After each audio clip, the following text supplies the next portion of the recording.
Hey there, quick little intro before the actual video. First off, context is both Kevin and I are very tired when we're actually recording this. He stayed up real late, I stayed up because of work. And yeah, we're both really tired when we do this. This is like the first thing we woke up to do. And second off, I know it's a really long video. I haven't edited it down yet, but I know it's roughly close to 2 hours still.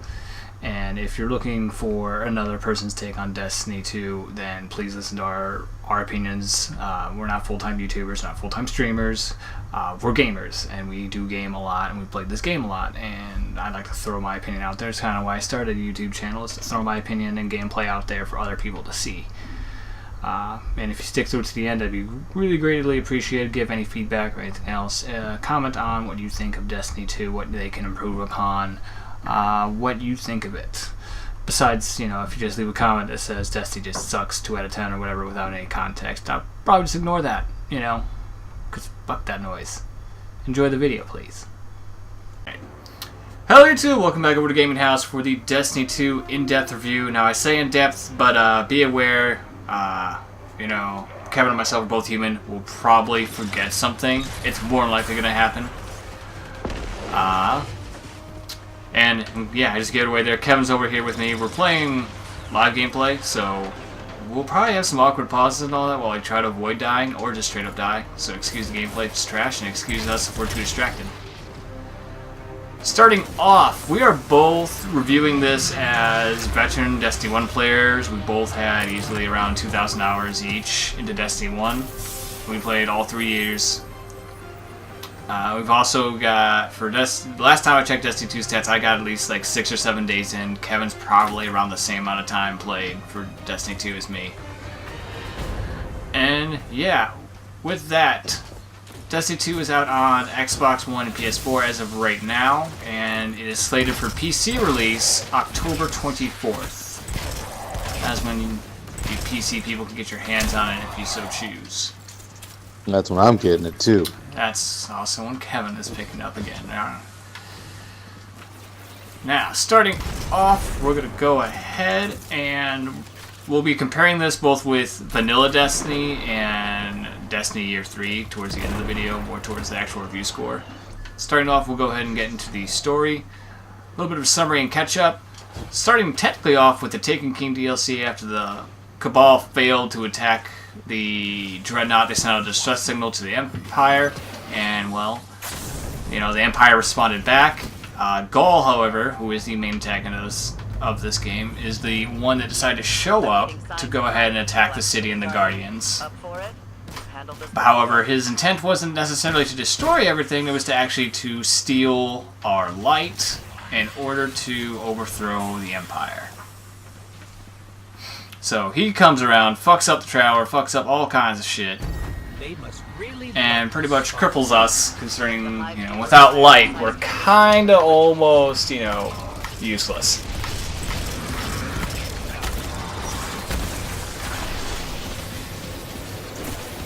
So, as mentioned, there is an actual story this time around. There's, kind of beginning, middle, end, a whole story arc is covered and portrayed in the game. That rocket whiffed. I'm already bad. Ah! This is what's bad about live commentaries.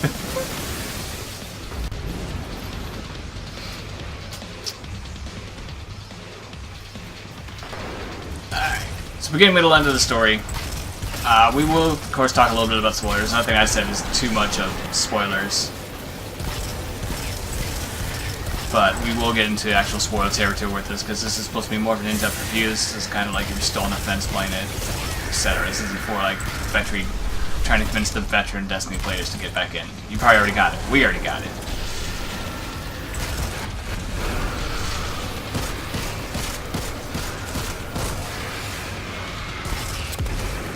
So we actually have some same enjoyable characters from the first one are back. We got everyone from the Vanguard. We got everyone from pretty much almost everyone besides like DLC characters returned.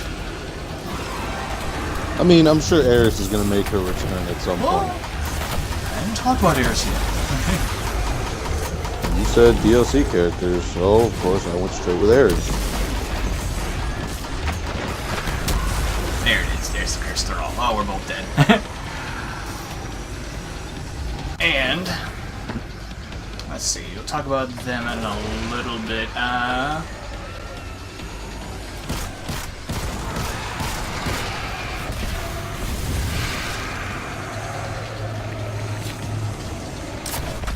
Dead? I don't know. I doubt it. I think he's invisible. Nope. Nope. Sorry. We'll return to normal commentary once I figure out what the fuck just killed me.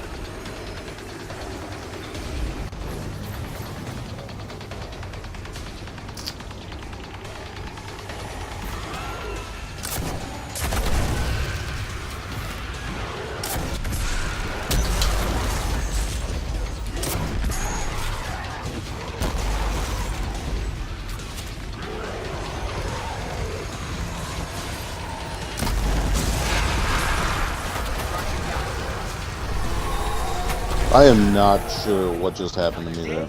I'm going to be completely honest. Another demoralizing Alright. defeat for the Alright, we're back to normal now. Count of your victories, but you know there will You be commentate without much. What'd you think of the characters this time around? They're a bit more fleshed out. This time around they get a lot more dialogue. I like the fact that I actually enjoyed the story. I didn't enjoy running it 3 times, but I enjoyed it the first time.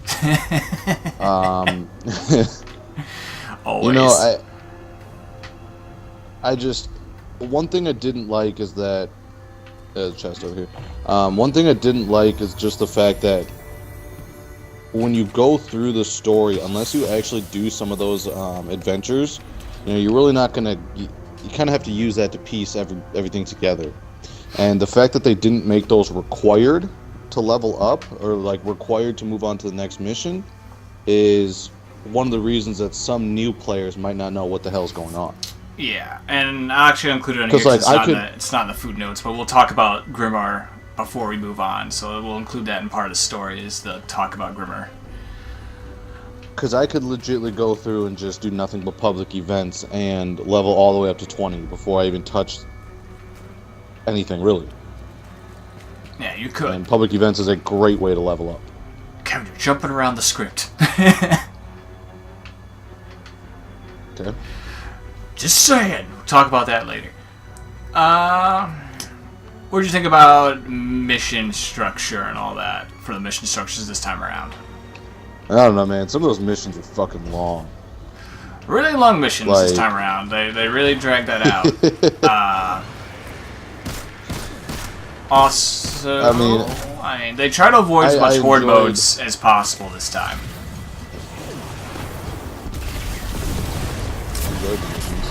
I did enjoy the missions. We did enjoy the campaign. However, there are some plot holes if you sit there and stare at it long enough. But of course, that's with anything really. If you want to be critical of it.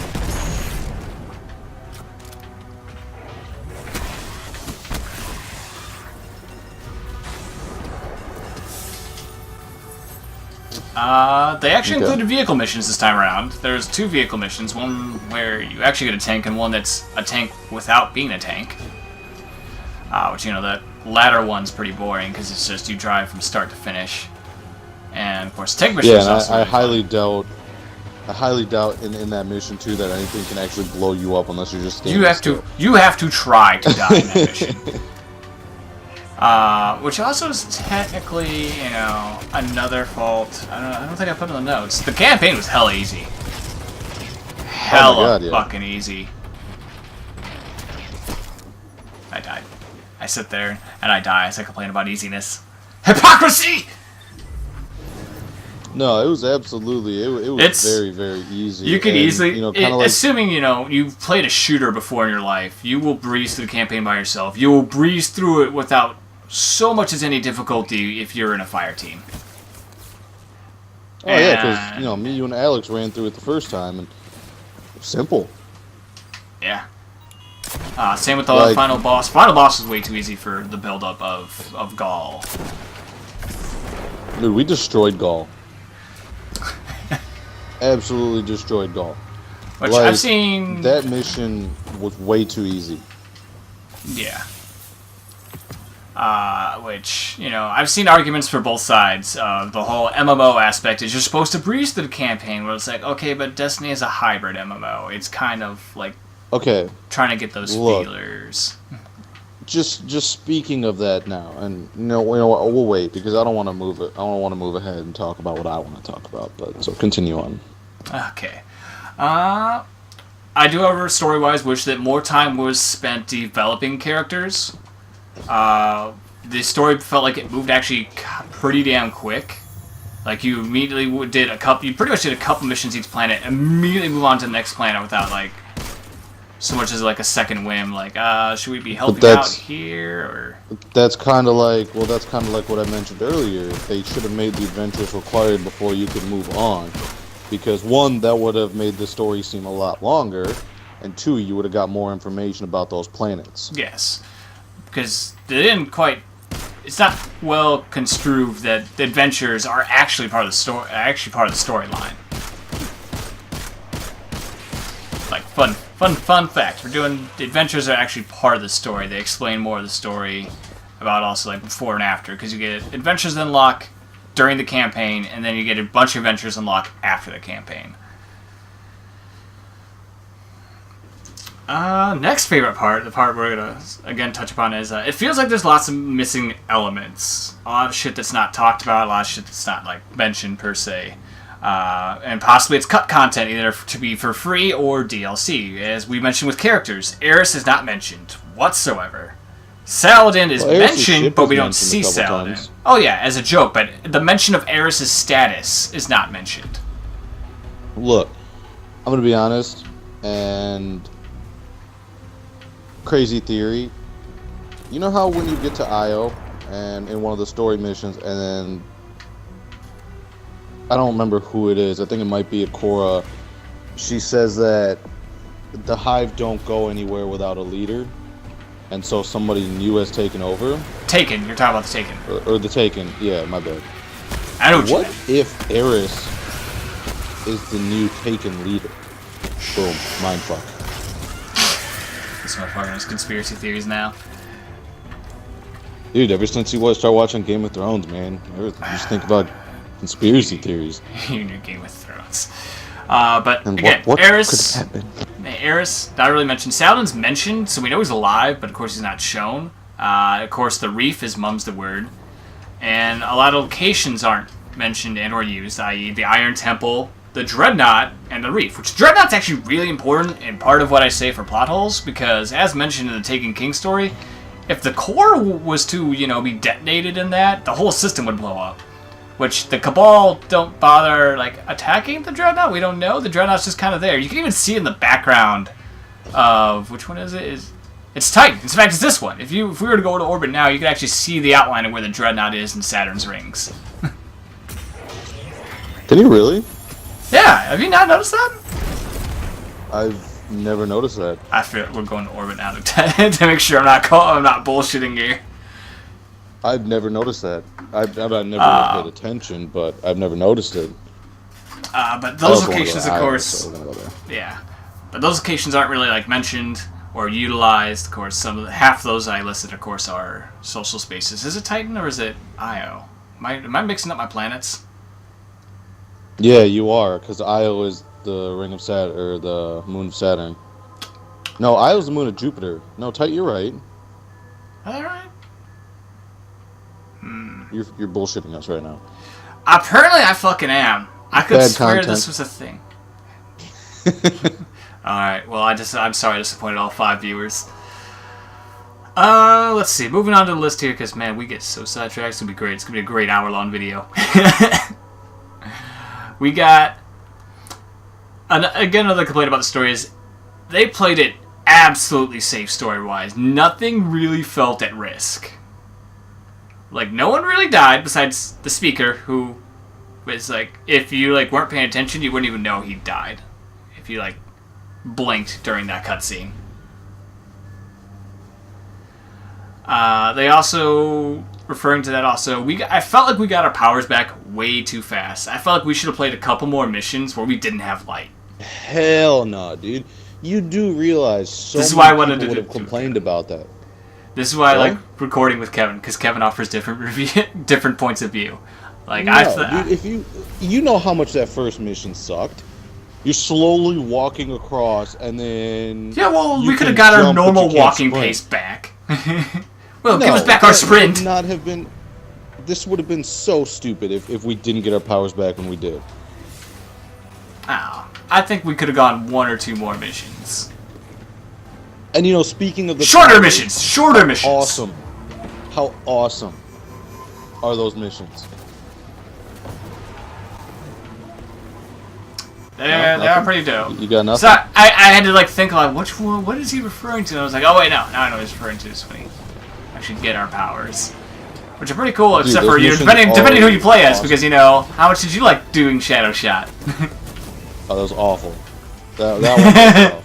But I mean, outside of that, I think I might have actually died a couple times during that one. Damn. But you know, outside of that one, it was kind of nice. You know, I really did enjoy those missions. They were fun to just kind of go in there and use your supers to just destroy everything. Yeah, you get unlimited super on those, and those are really cool. They help you introduce to the basics of how your super is supposed to function. Which is kind of nice. So, Yeah. It is kind of nice. A final bullet point before I try to sit there and remember what the hell else we're supposed to talk about story is it took way too long to get a fucking Sparrow in the game. Way too long.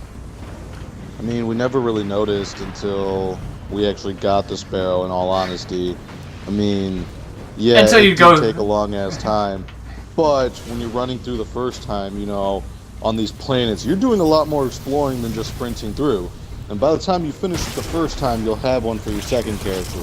So I think they did a fine job of not giving anybody Sparrows. Alright, see this again.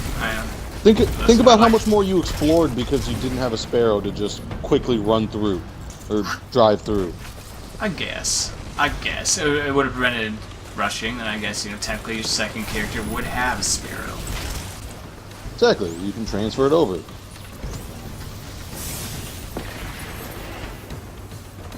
So I had no issue with that. I could see where it could be I could see where it could be annoying to some people. I've heard it as a complaint, and I feel it's worth mentioning that if you're a motherfucker that likes to rush through shit, that unfortunately on your first character you're gonna be slow as shit because you're gonna be walking right. And I like to rush through shit. You're usually the one that hangs around. But I thought know. these maps and these worlds were designed very well, and I like seeing them. Like the thing I like about Io, it's not from this area. You can fucking see Jupiter, big ass, in the background. Big ass. Like it's in the other area, but yeah, no, I had no issue with the Sparrows. Alright. That pretty much does it for story points, unless you want to mention anything else in particular, which I can't think of at the moment story-wise. No, I don't have anything on story-wise. I mean, we kind of rushed through the story to get to end game, so Yeah. Again, we're veterans of the game, so we kind of know that what we're doing, what we're supposed to be doing, you know, which is to play through it. we know the real grind starts after the story. Yeah. So moving on, we probably forgot something or along those lines. Oh, this ran out. We have gameplay, which of course, you know, you're seeing a lot of us playing it live as we're playing. The gameplay feels smooth. It feels just like Destiny 1, which is a good thing. That they had gameplay down in Destiny 1. There was not much that needed to be changed, in my opinion. Do you think something needed to be changed, like gameplay control-wise? No, I mean it feels just like Destiny 1 did. So I mean, if you're used to Destiny 1, you like Destiny 1, you're gonna like this. No, I like the way the game plays. So. Hear that, Asher? Another Spire fall. Easy win for Destiny right there. Is their gameplay. The auto aim, I will say. Hate it. That is one thing that I do hate, and I wish I could turn off.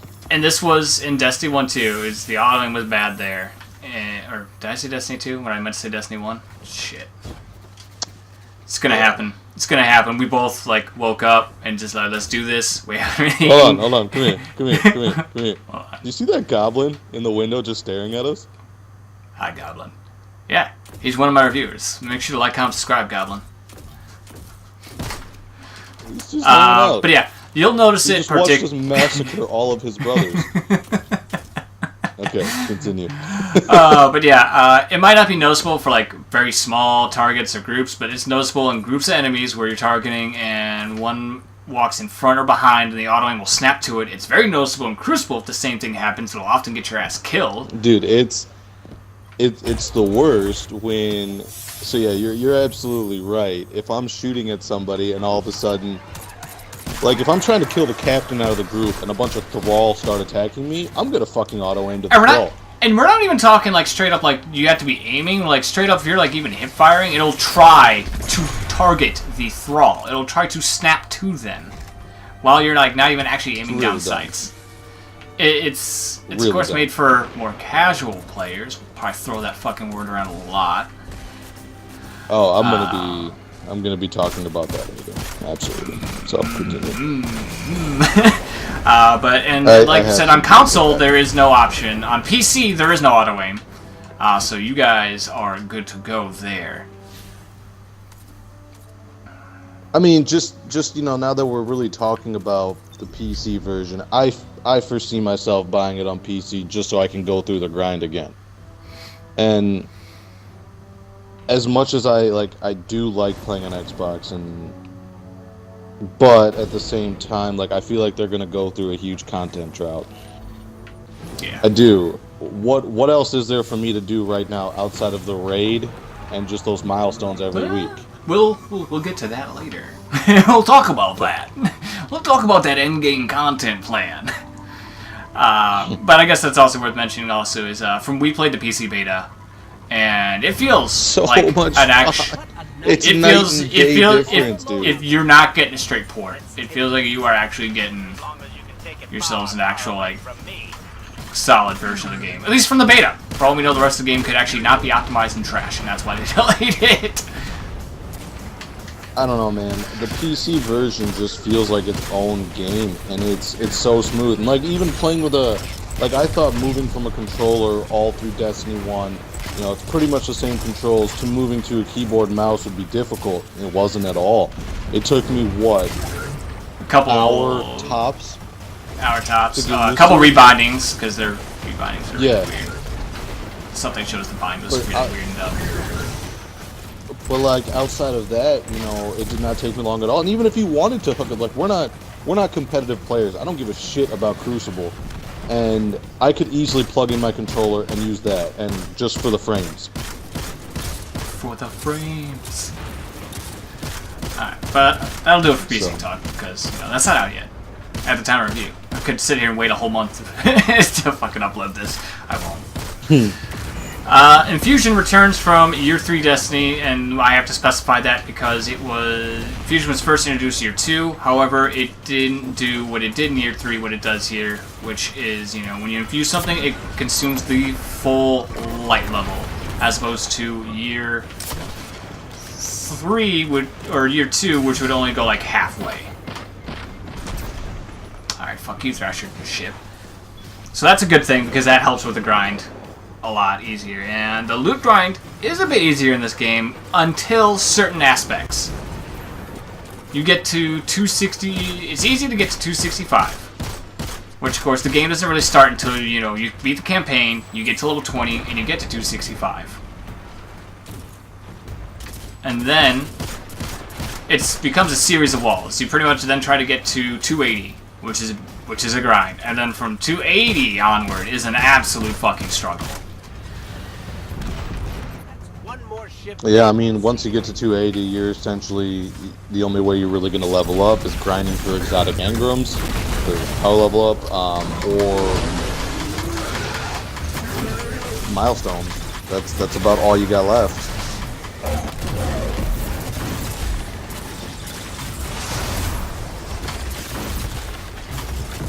So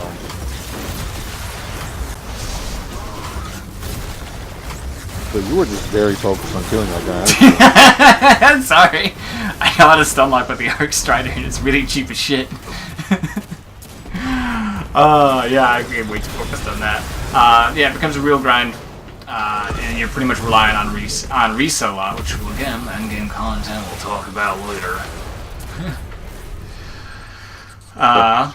Some of the loot is centralized to planets, like certain pieces of gear and all that. You can only find certain planets, particularly, of course, armor sets, such as a planet we're on is Io. Io has its own. In fact, no, I'm gonna go fucking fast travel. Just fucking go to the guy and show you. Oh, Io's gear set is fucking amazing. I hate doing public events on here, but I would grind out for that gear set. I'm on the hunt. Was it like a Gensum or something like that? I think that's what it's called. Oh, I gotta turn the fucking ship before I fucking see it. And I could just preview that engram. Yeah, Gensum.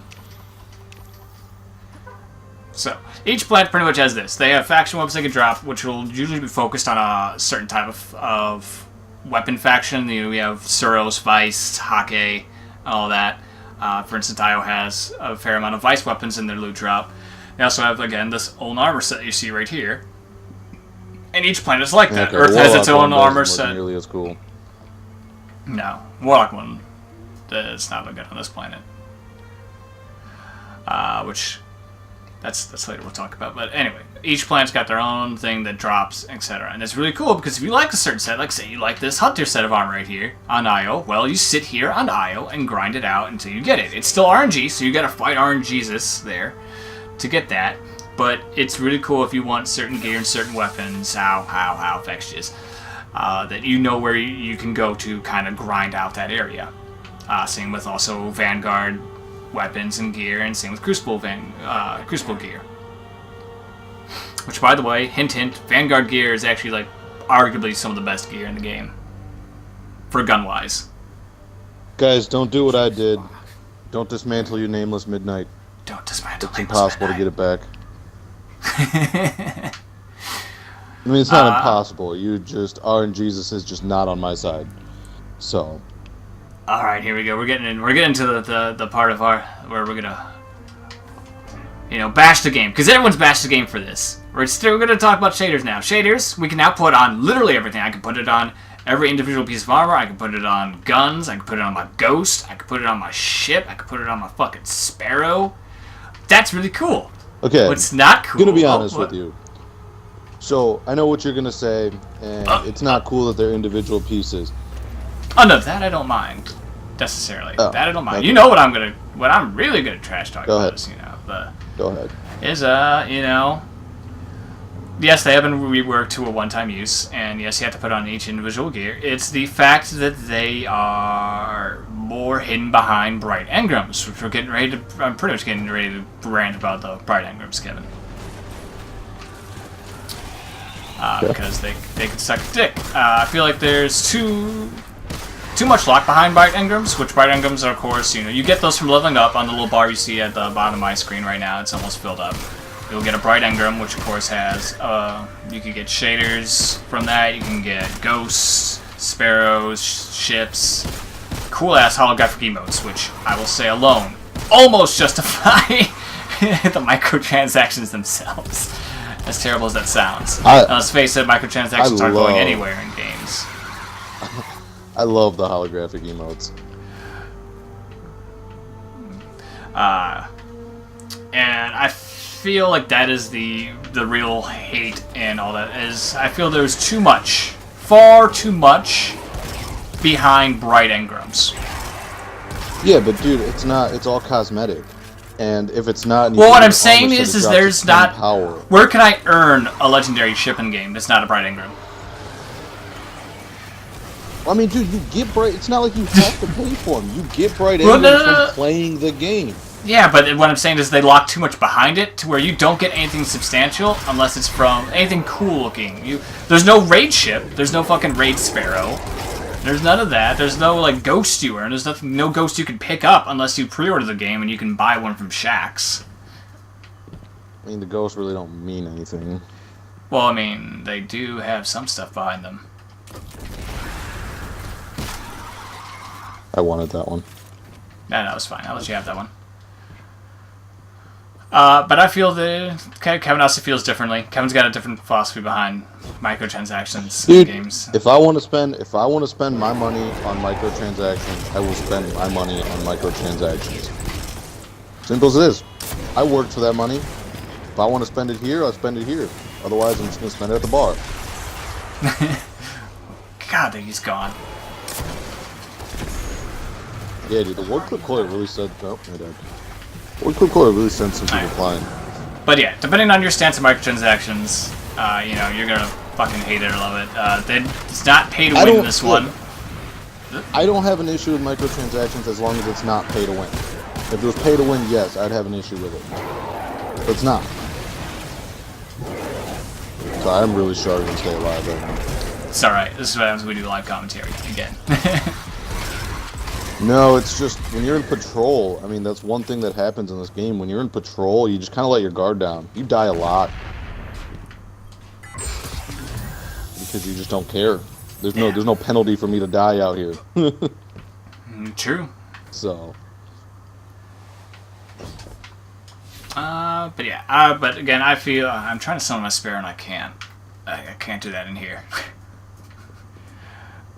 But that's of course two different stances. I've always been vocal about, you know, stop putting microtransactions in $6 games. But of course, I'm a bit of a hypocrite. I've of course indulged myself in that because I am an adult. I can spend my money on what I want. I don't understand why people complain if it's not pay to win. There's nothing about the Bright Engrams that is pay to win.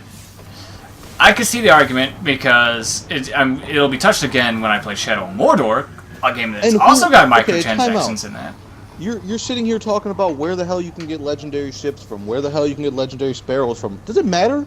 They literally don't mean a single thing. Yes.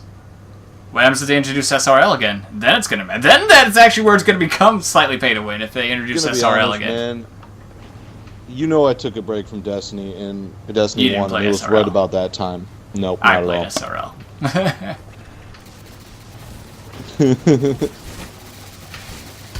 Let's continue on. We'll put microtransactions. We'll put a put in that now. We're done. We're done talking about that because that's always a hot topic, and as you can see, people could go both ways on it depending on how you view them. And you know, we'll save that topic for maybe never. Dude, really like this Mananan. Really like this Mananan. Here we go. This is oh wait, no, never mind. This isn't where we can talk about it. Everything can gear you up for endgame, which is, you know, the endgame in this game is not nightfall in the raid. You don't even have to do the raid or trials. You don't even have to do the raid or trials to get to max light level of 305.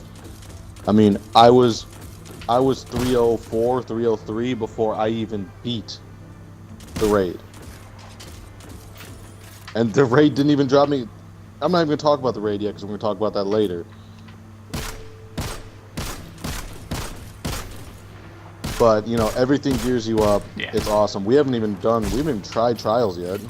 Mostly because I hate Crucible with passion. But mostly also because we have yet to get a fourth, which we'll talk about again when Crucible comes up. Which I don't understand. One thing I don't understand about this game is that, like, I understand fire teams of 3, but let me go into patrol with more because I was going to say that later. Well, the thing is, though, you make Trials 4, you make Crucible 4, but you consistently play with only 3 people. So finding that 4th is sometimes tough. No, we're going to talk about it now. We'll talk about it now, the disparity of, like, the fire team numbers. As Kevin's mentioned, you know, you play a majority of the activities with 3, which is, you know, the story, strikes, and patrols. Hey, there's a chest right below you. Where's that chest? Crucible got bumped up to 4. Or no, bumped down to 4 because it used to be 6. Oh, well, fuck yeah, exactly. Yeah, fuck you too. It got bumped down to 4 from 6. It's going to be a whole lot of disappointment. And then the raid is the only 6-man event in the game. The only time you can play with 6 players. And, you know, I think patrol should have been bumped up to 6 or 4. Alright, because there's not a lot. You got clans and everything in this game, which we'll talk about clans and everything later. There's like so much, but the fire team numbers are so small to do shit in, and they're like vary all over the place between 3, 4, and 6. None of those numbers make sense together.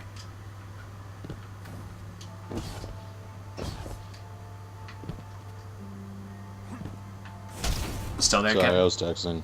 God damn it, Kevin. Alright, but we'll touch upon that later when we get more to... oh, fuck it. We'll touch about that shit when Crucible and everything else comes out. Because, man, we are just taking so long to get through shit. Dude, you know we get sidetracked easily, We get man. sidetracked. We get sidetracked when we gotta do, like, these live plays and all that. Same enemies, of course, returning. A lot of them have had reworked models, animations, different attacks and functions. Besides... I like the fact the Minotaurs have crit spots now. Let's talk about that for a second. Yeah. Where did that chest spawn? Why is it sliding? I don't know. Never seen the chest slide before. There it is. There we go. Chest slide rating 10 out of 10 right now. Inarguable. Where else in games can you have chest slide? So real. The only ones, in fact, who haven't really been reworked is, of course, these assholes right here, the Taken. I'd say they haven't had anyone. We always hated the Taken. We always hated fighting the Taken. Don't get me wrong, they're cool enemies, but I hate fighting them so much. Of course, they had the most redone and worked. Of course, with the Cabal, they actually had like new units and shit added. Dude, those war beasts are fucking intense. Not even gonna lie, man. First time I saw those motherfuckers in the beta, I was terrified. Terrified. The only gripe I have with some of the new ones is the Phalanxes have a weird weakness of the weakness is the middle of their the front of their shield. That I'd say is just weird. That's weird as shit. Oh, thought I had a different gun out. Other than that, there are not a whole lot of new enemies per se, but I don't think there really needed to be. Do you think, Kevin? Do you think they should add more? Do you think they should have added a new faction? Question mark? I think they should have. I think they should have added another one, which it seems like once you beat the game and you see that last cutscene, it seems like there's going to be another race of enemies that's going to start, or that's going to be available. But yeah, we don't know when we'll see them though. We don't know if we'll see them in the second DLC. They're for sure not coming in the first DLC. Or if it'll be like they pull a third or fourth DLC out of their ass, like if they want to try and actually do a proper Season 2 instead of just what they did with Destiny 1, which is, hey, Taken King, hey, we're doing another one, Rise of Iron. yeah, I don't know, man. I'm okay with the enemies because at least they introduce like new types of enemies inside of each one of the races. So like the War Beasts, you had these incinerators and new crit spots on them as well in the back. Yeah. Cabal again got the most work done on them. It's because the entire story was based on really the Red Legion Cabal race. True, but it's not to say no one else did. One thing I absolutely hate is those goddamn Scion grenades that launch you in the air. Drive me insane. I like it just because it does that, because it's something different. You don't expect that shit from a grenade. Like, it's a grenade. Look, it launched me like 500 feet in the air. Why the fuck is this shit? Yeah, you know exactly why it drives me insane. Our careless wipes because of that. Because the raid.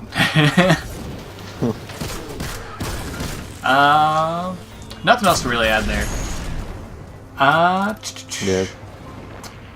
Now we talk about subclasses. We're talking about subclasses now. I really think they reworked it for casuals. Love the subclasses, but I really think they did rework it for casuals.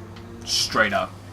Everything's simplified. I'm going to risk my life here to actually go in and look at it real quick. Of course, you got the same three subclasses. What does it say, Kevin? What is the words? Protect me, Squire!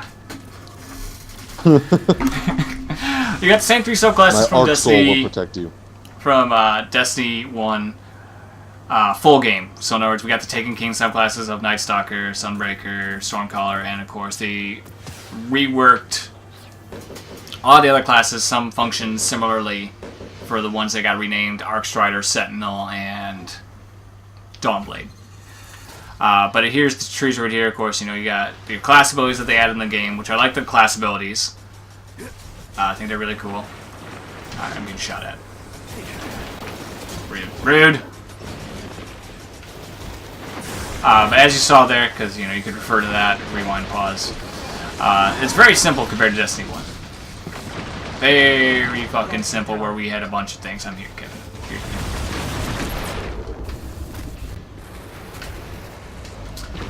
And that's what we're talking about for casualization, because they obviously don't want people to mix and match. Obviously, technically, it also streamlines it and makes it a little bit easier for them for balancing and all that if you want to try and use that excuse, which isn't entirely wrong.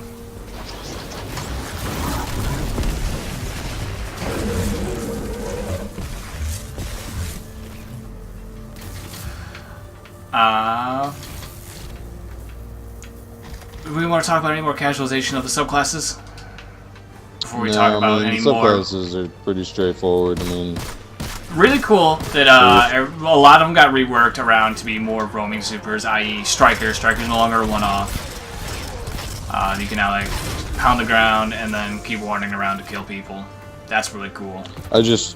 With Warlock, there's only really one that's even worth using, and that's Stormcaller. Stormcaller. Dawnblade isn't the greatest in its current state. What do you think they could do to fix Dawnblade up a bit more, make it more appealing? Because it's not compared to Stormcaller and shit. Dude, in all honesty, man, I really enjoyed, like, even if like the old self-res Warlock didn't have self-res and it just had the increased damage, spam fucking grenades. You know, increased. Yeah, dude, I would sit there and spam grenades all day. I would love that. I don't know, man. The Warlock. It's fun to play, and I think the Rift. And I think one of the main reasons that the Warlock Stormcaller is a lot better is because of this little bad boy that shows up next to you. Little fucking Arc Soul, your fucking best friend right there. Follows you around. I go on my fucking Sparrow. He comes with me. You're rolling. He's got your back. Yeah. He's your wingman. For 8 seconds. I mean, it's nice to have. Yeah. But, I mean, one thing I will say. Subclasses are awesome. Yeah. I will say another thing. Because, you know, I was a Titan main. You were a bit of a Titan main in Destiny 1. Now you're more of a mixed breed, I'd say. Dude, I actually enjoy playing all of them. I don't actually main one of the characters. Yeah. I still play Heavy Titan a lot. I just enjoy Ward of playing all of Dawn. them, so. I feel like Ward of Dawn's kind of useless in this game, especially considering all the buffs technically went to the Warlock with the healing and empowering rift. I mean, Ward of Dawn has saved my life a couple of times in the raid. A couple times, but you could technically like use other But shit that's over it. literally it's the not first clinch time anymore. the first time I ever popped the Ward of Dawn was in the raid. Yeah, this is. Outside of that, I didn't feel like I had a need to. Yeah, I feel if they Because if I died, I died. Didn't matter. Yeah. Yeah. I feel like if they introduce like a reworked Helm Saint 14 or something to make Ward of Dawn more viable, because there's no reason to use the top tree over the bottom tree, or yeah, right? No, stupid words. The top tree is Ward of Dawn. Yeah, top tree is Ward of Dawn. There's no reason to use the top tree over the bottom tree. The bottom tree lets you throw multiple shields and has the shoulder charge and everything in it as well. And yeah, I don't know. That's it. All around, we don't notice anything terribly wrong with subclasses. Nothing feels overly powerful. Nothing feels overly super weak.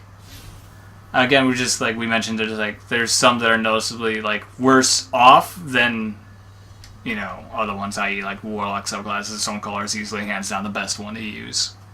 People will obviously argue Voidwalker for the Devour, but Devour's Devour, whatever. It's not Stonecaller.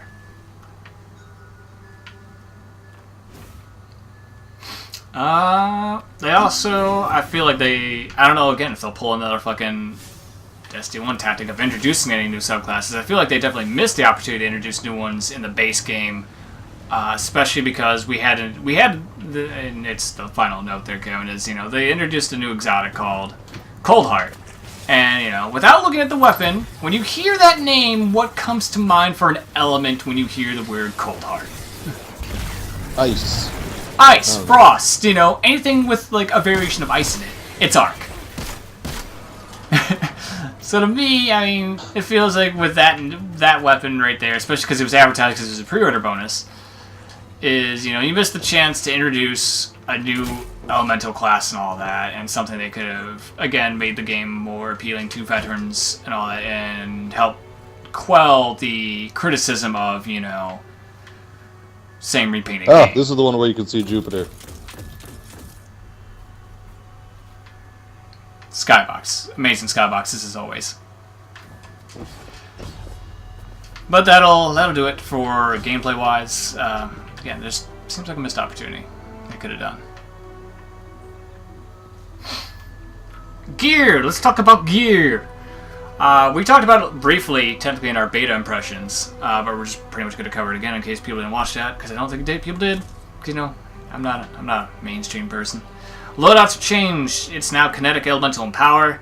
Kinetic and element draws from the same weapon pool of scout rifles, auto rifles, hand cannons, SMGs, and elemental is just the elemental versions of those weapons. And then next we have the power, which we'll constantly always call heavy, which will have now swords, shotguns, fusion rifles, sniper rifles, rocket launchers, and grenade launchers. Elemental and power weapons, as long as they're not exotic, can have their elemental damage actually now swapped out on the fly as long as you have a mod for it. I'm looking at my little void sidearm right here. I can sit there and I can make that solar if I wanted, or I can, you know, make it arc. As long as I got a mod for it, I can swap it out. Let's talk about the weapon classes, Kevin, and what our general impressions and thoughts on them are. I originally thought it was going to suck. Like, I thought the raid was going to be impossible. I thought just killing enemies was going to be very, very difficult. You know, because think about it. You're moving to essentially having 2 primaries and then your heavy slot. But at least the way they worked the raid, the way they did some of the other stuff, they seemed like they hit a lot harder than I thought they were going to. Yeah. It's viable. So, the 2... For the sake of the thing, we're just going to call them primaries in terms of Destiny 1 terms. Having 2 primaries is not as bad as it seems, and it seems like how they reworked is pretty much power weapons are pretty much meant for burning or quick it's kind of nice elimination. Having 2 primaries, in all honesty.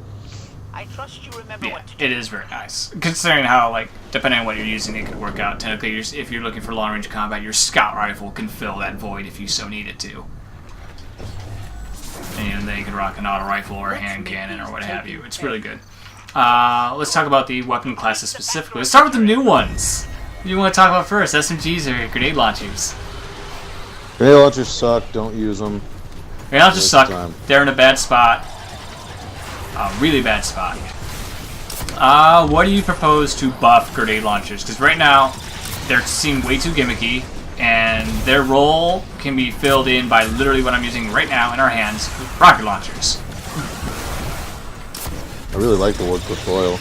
I don't know, I just don't think there's really a point in having them. I think it's a waste of a class, because I'm not going to use a grenade launcher over a rocket. It's not going to happen.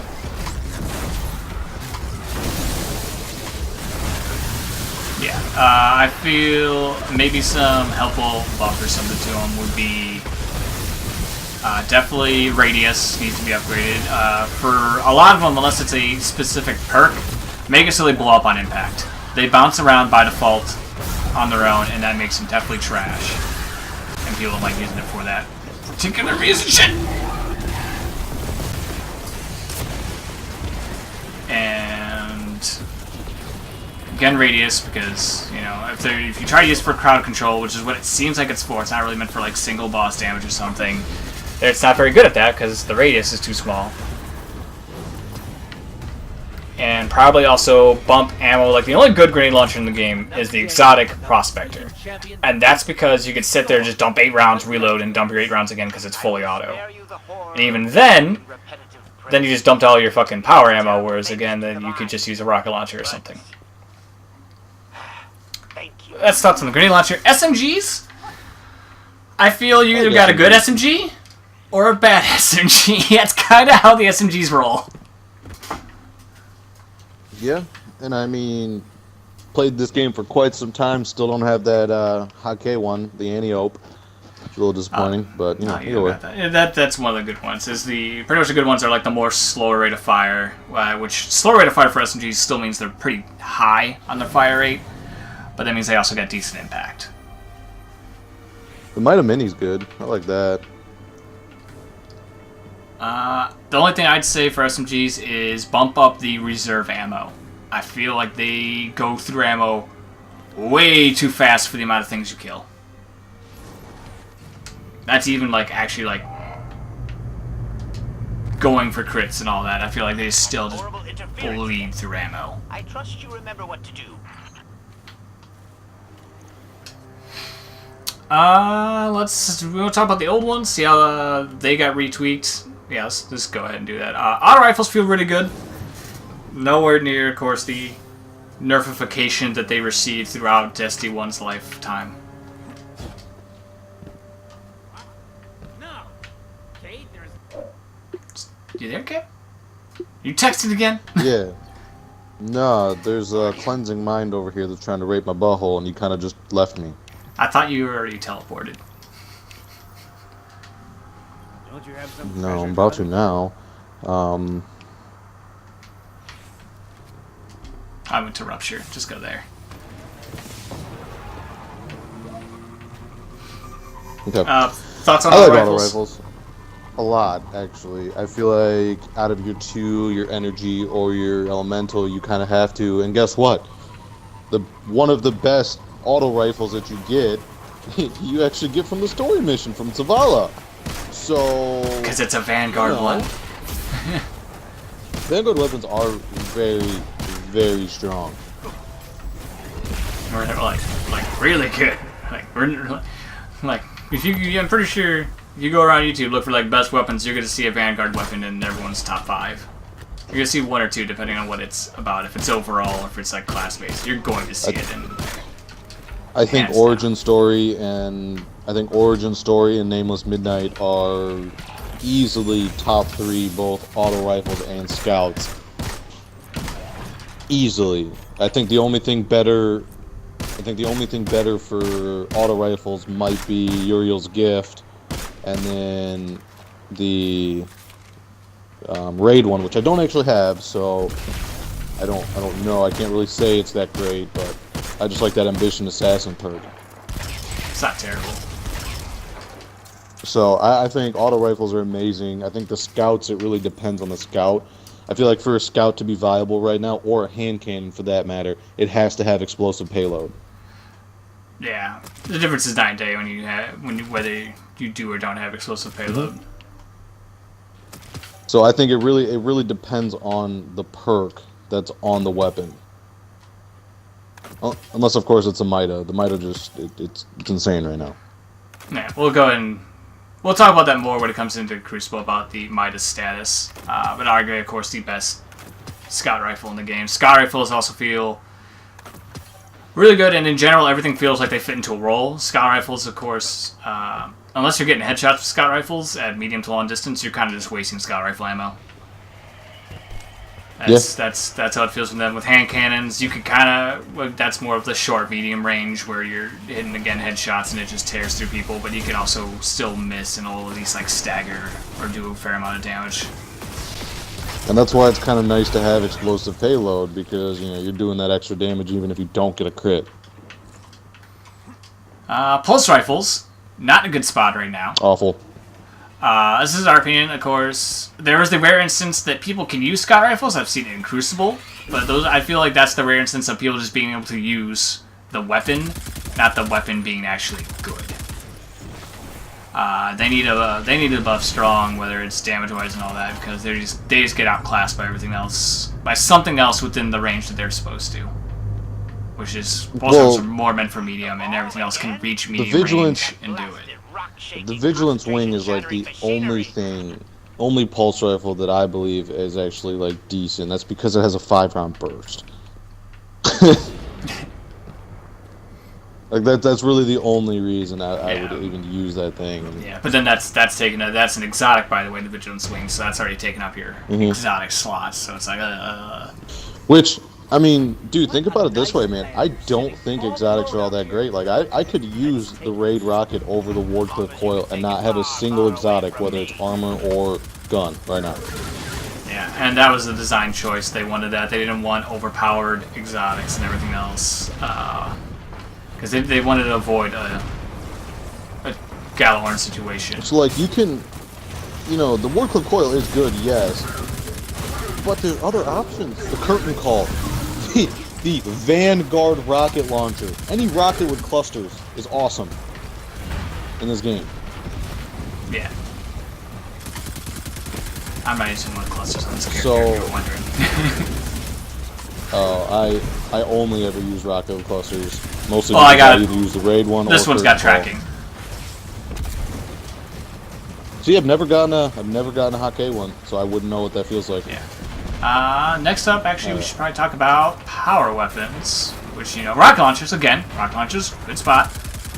They do what they intended to do, high damage, whether you shoot that into a group or a single target.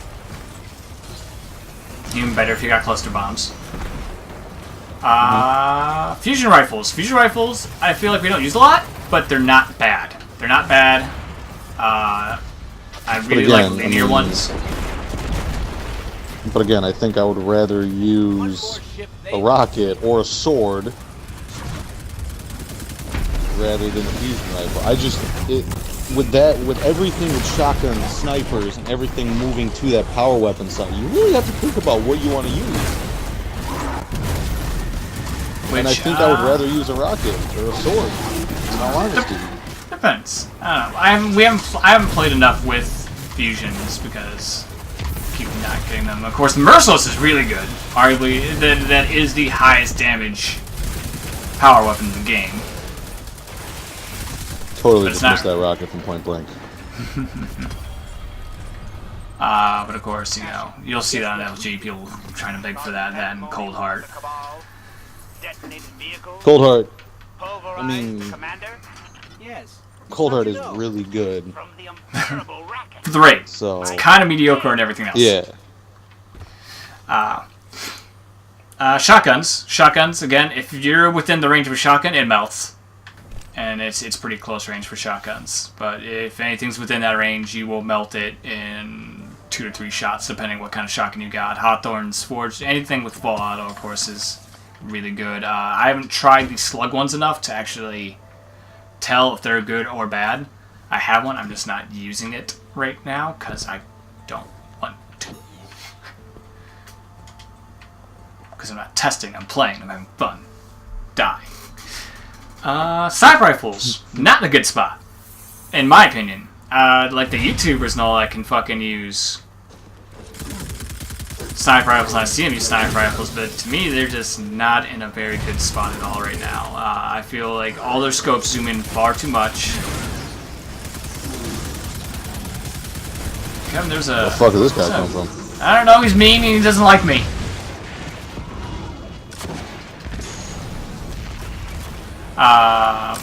And they also, again, sniper rifles also have the same problem as scout rifles, whereas if you're not hitting crits, you're wasting ammo, and of course that's a power weapon, so you're not getting a whole lot of ammo to begin with, to be wasting.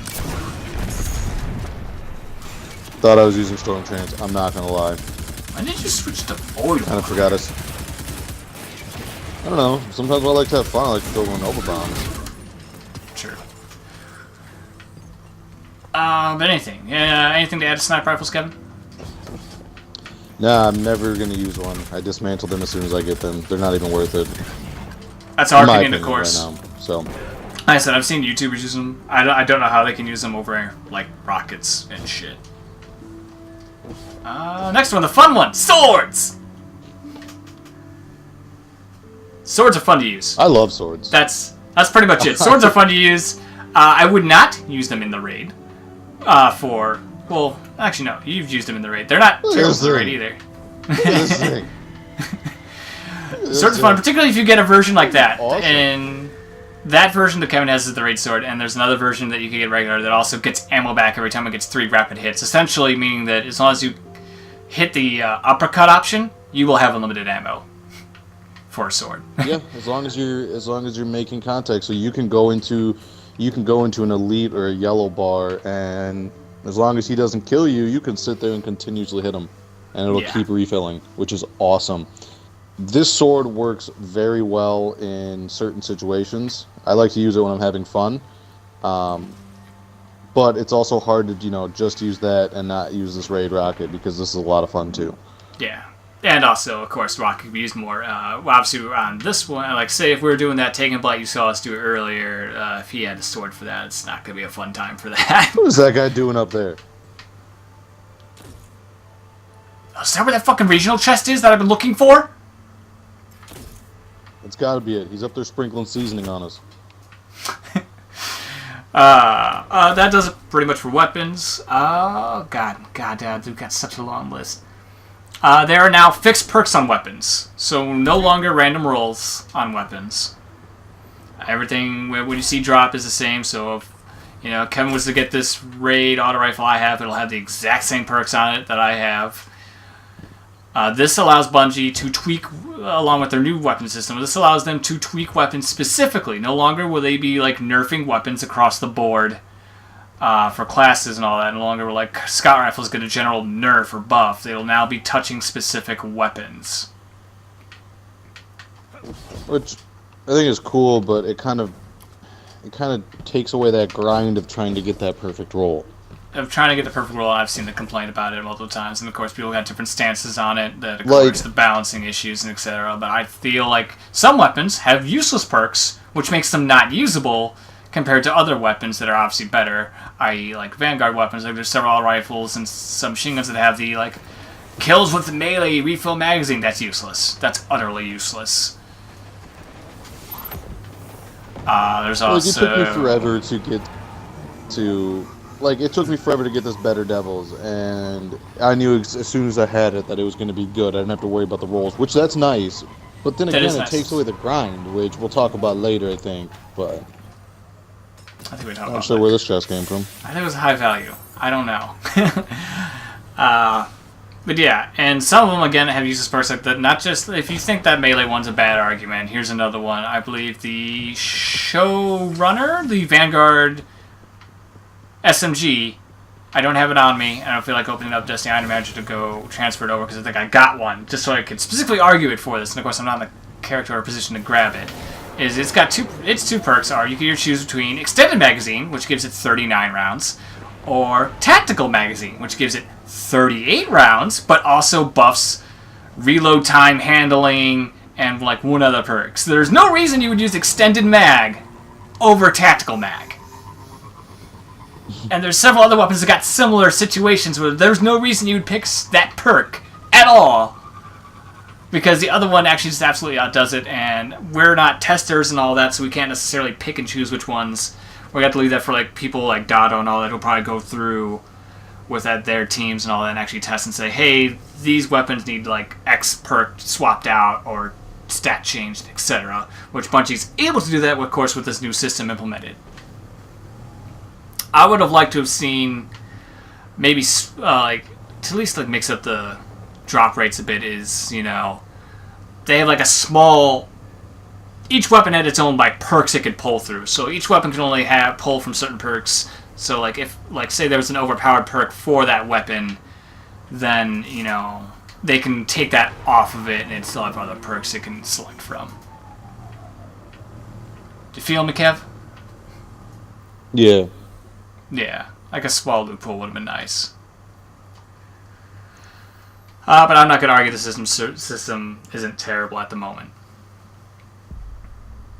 Let's talk about class items and all that. In my opinion, we just talked about an exception, obviously, with the Warlock Bond, but a lot of class items, in my opinion, look bad. Besides Hunter ones. There's not a whole lot of, like, holographic Warlock Bonds. All the Titan marks look like fucking ass.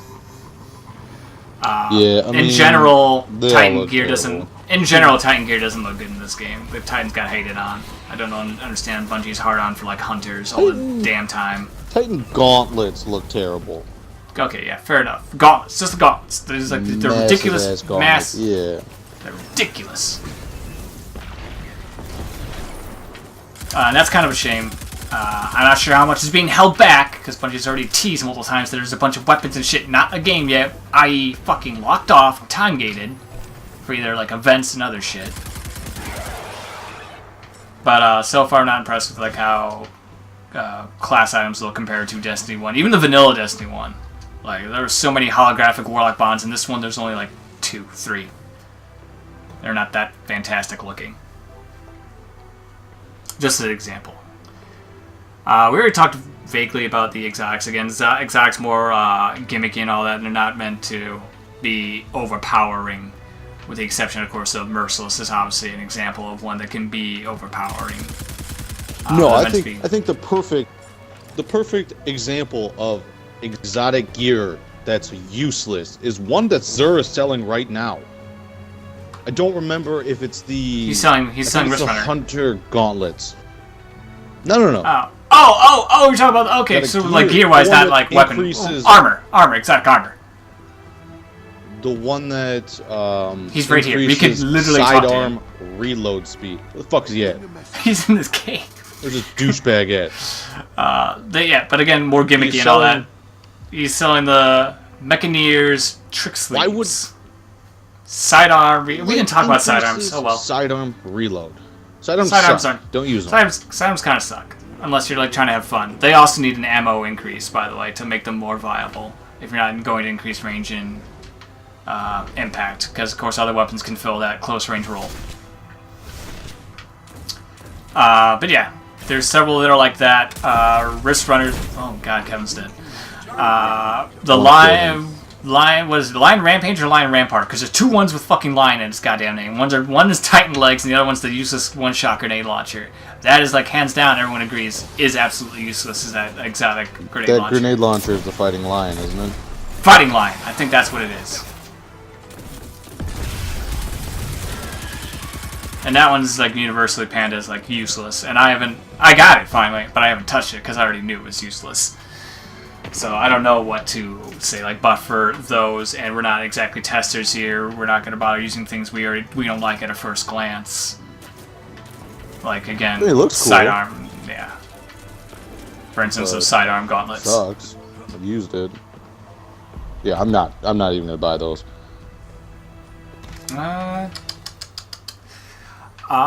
Several exotics have quests for them now. They copied that from.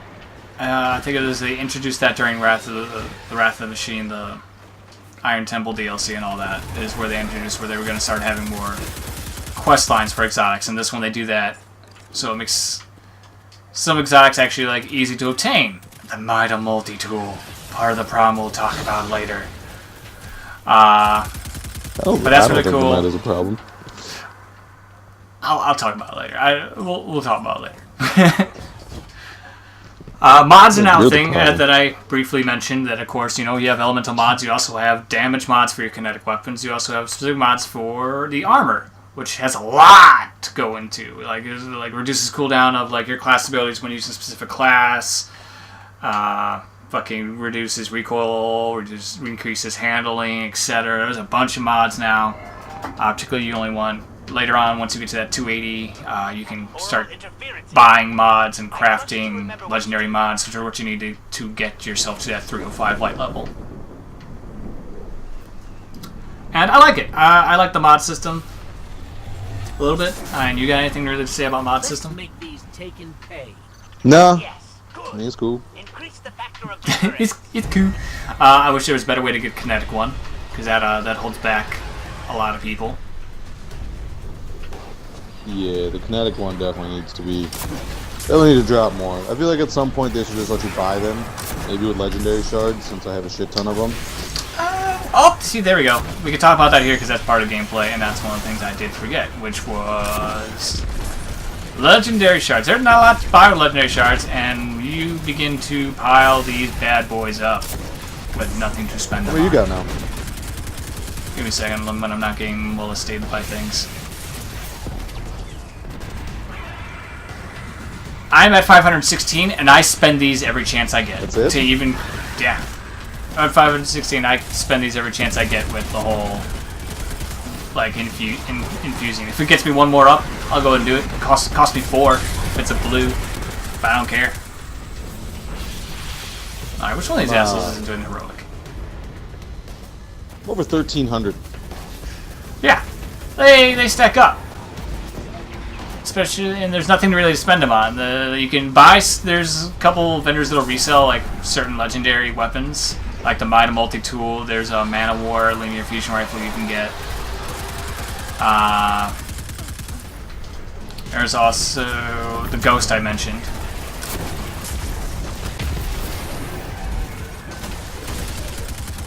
Other than that, though, nothing to spend. I think they need to have the vendors sell at least like one legendary weapon a week and then swap it out every week and reset to get some fucking variation. Get me to like spend these legendary shards on something because there's nothing to spend it on.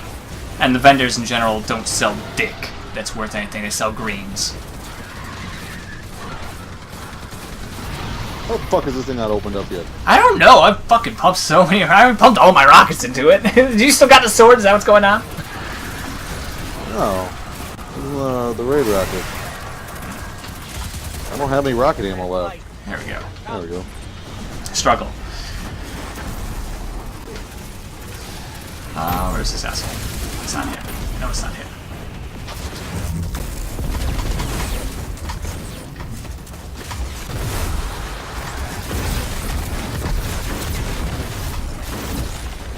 Sorry, I'm busy hammering this guy. Next up, we're going to go ahead and talk about exploration. At launch, there is only 4 planets that we can explore, and I'm using, the term planets. I know they're technically moons for half of them. Shut the fuck up. I'm calling them planets because I don't feel like differentiating. Which we have the EDZ, Titan, and Io, which you've seen us play on Titan and Io currently, and there's also Nessus. EDZ, I'd say, is easily hands down the best place, just because A, it's Earth, and B, it looks cool, and C, it's the biggest. Titan is easily the worst, being the smallest of the two, and being more based on verticality, with actually not a lot to explore in, and then Io and Nessus are kind of in the middle. Your thoughts, Kevin? I like Io. I like the gear here. I think it looks cool, but I have not spent a whole lot of time on here. Obviously, the most grinding we did was on Nessus and EDZ because it seems like you get the most public events. So, yeah. I am a bit disappointed that they only got 4 at launch because that's the exact same as Destiny 1. I wouldn't have minded if they had used old places. Like, I wouldn't mind if they reused the entire space of Mars, because Mars was a Cabal heavily occupied planet. Like, I wouldn't have minded that at all. I could understand, the criticism of using the same assets and all that, because that does account completely the gaming industry, but I wouldn't have minded it for this to give me another area to explore in.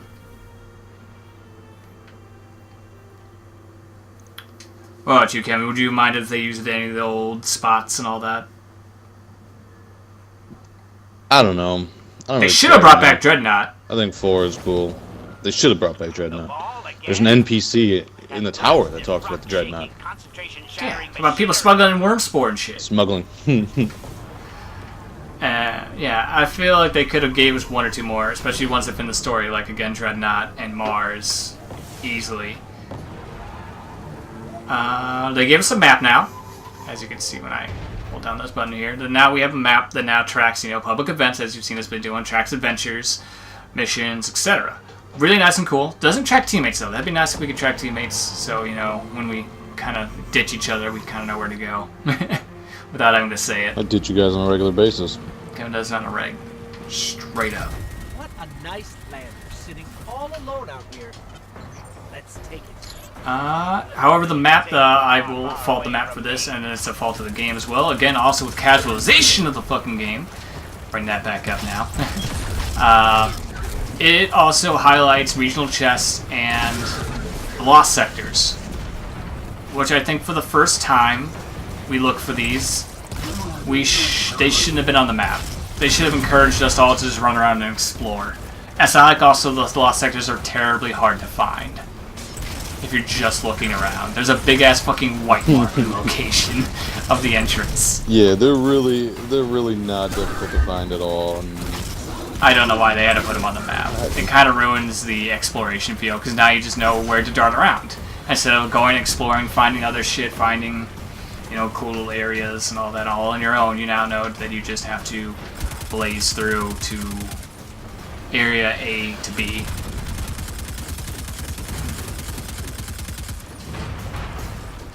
I don't have a rocket for this thing.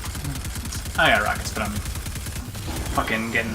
Oh, there's that fucking grenade that I love. The fuck is the Scion at? As you can see, patrols are back. Patrols aren't entirely useless now because, you know, you could grind them out to get materials and such. Which is really nice. I think they might have ninja nerfed the amount of exotics that you can get from public events. I just got fucked. I got screwed up by this ship. Hard to tell for that because, you know, that could just be straight RNGs just fucking you.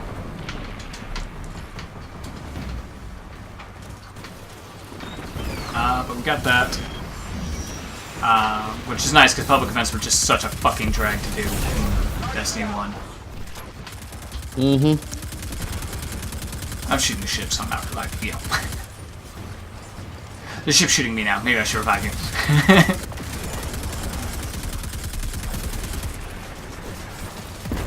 We already talked about adventures a little bit already, and they're being tied to the story and all that, so you want more story, definitely do them. I feel as though the rewards of the adventures should have scaled, because you unlock several episodes of story, and even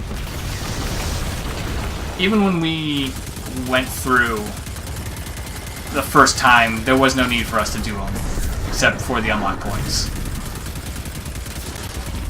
Because the rewards weren't that great. We were already starting to get to, like, some legendaries and shit, where we were grinding out of their shit.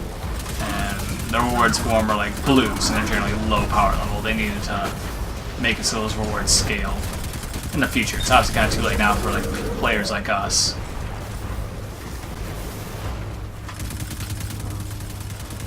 But any other thoughts on adventures, Kevin? Nah. Like I'd mentioned it earlier, I think they should have been required before you can move on to the story. You move through with the story, but yeah, either way. Oh my god, that guy just threw me into the wall. How dare he? Caused pandemonium among the cabal.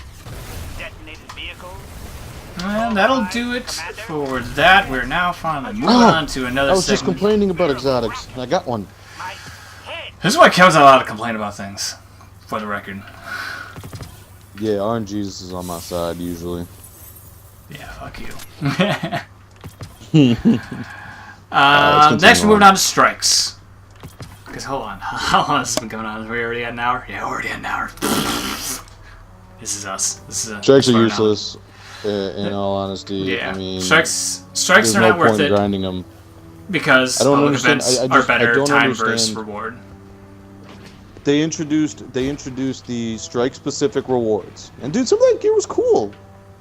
Like, Alacool's I helmet. don't understand why you don't bring it back, dude. Yeah. The Darkblade helm was dope. Oh my god, that thing almost raped me. That was dope. Backtracking a little bit here, just so I can get some information out. They launched with only 5 strikes again. 6 if you're on PS4. We play on Xbox, by the way, so we miss out on that shit. And that also feels like a low number. I heard in all honesty, I heard that it's not even worth it. Some of that shit's just because useless. it's taken. Oh yeah, fuck that. Yeah, have fun with that strike, PS4. Have fun fighting Taken.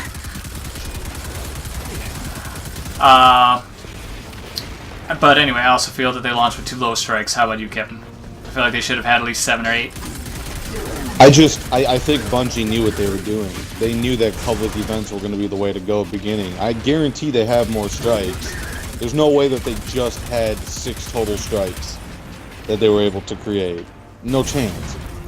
Oh yeah, you know there's some. It's got to be DLC, or they have to be saving it for, you know, when we're supposedly going to have content drops, if we are. How about a primary ammo? That's the thing that I don't know, man. Anyway, yeah, but they no strike specific loot, and I feel like that kills wanting to do strikes on top of the fact that they're not very rewarding, except for of course trying to get Vanguard weapons, which, you know, you get from tokens, not from the actual strikes.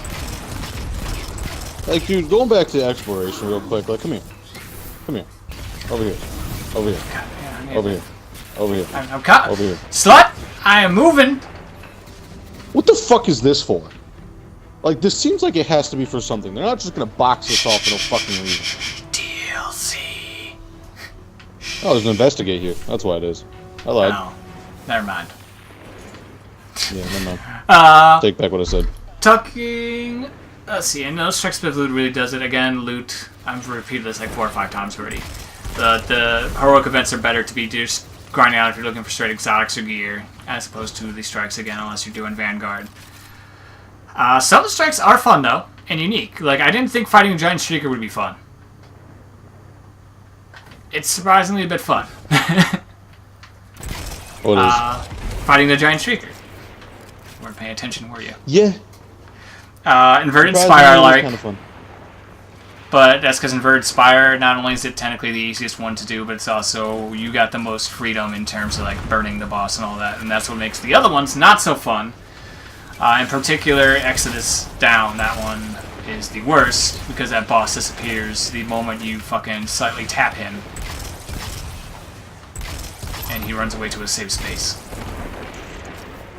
I feel as though, also, they fell in an attempt to get away from the formula of Destiny 1, which in the vanilla Destiny everything was just, you know, huge bullet sponges.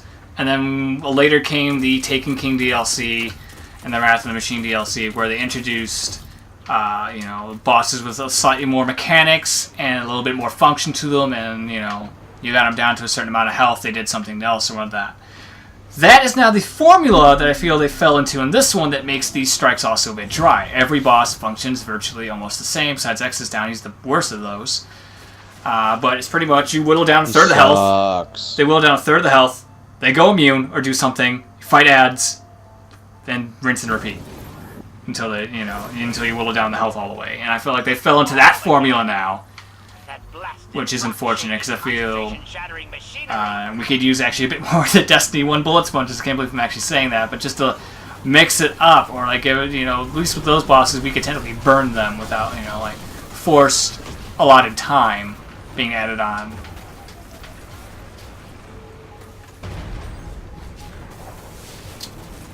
No, I think strikes are useless at this point. They have Also, to do something to make them.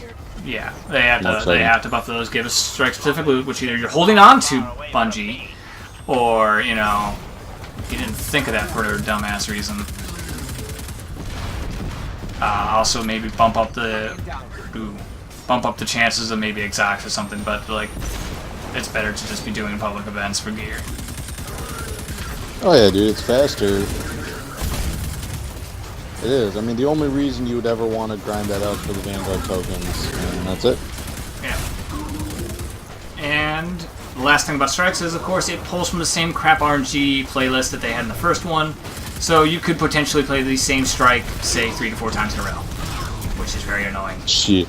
And if you get that Exodus Down one, good luck. How many of those we've left? Why?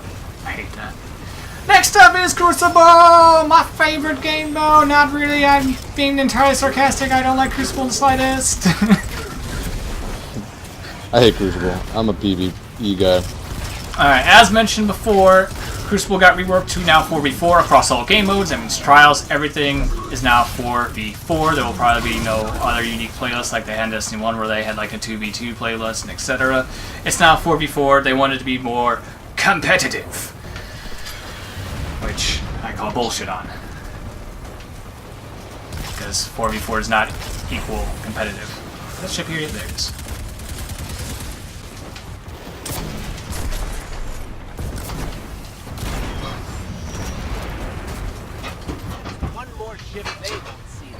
And hold on, sorry, we're getting distracted with the with the public event again.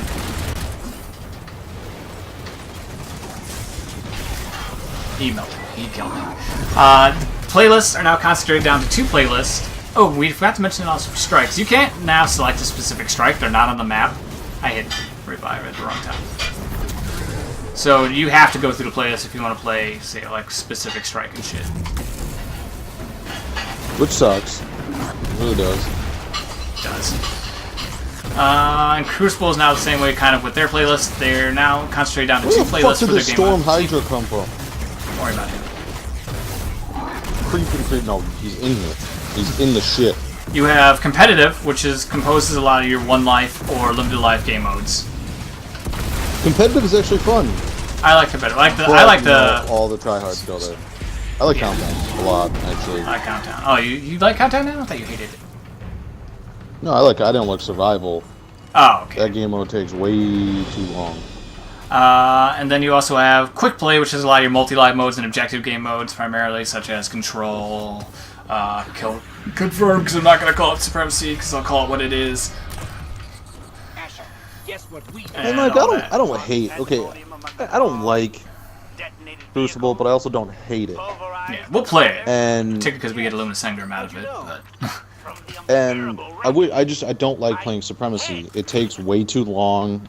I would rather just play Clash or Control, and I should have the option to choose that I just want to play those two.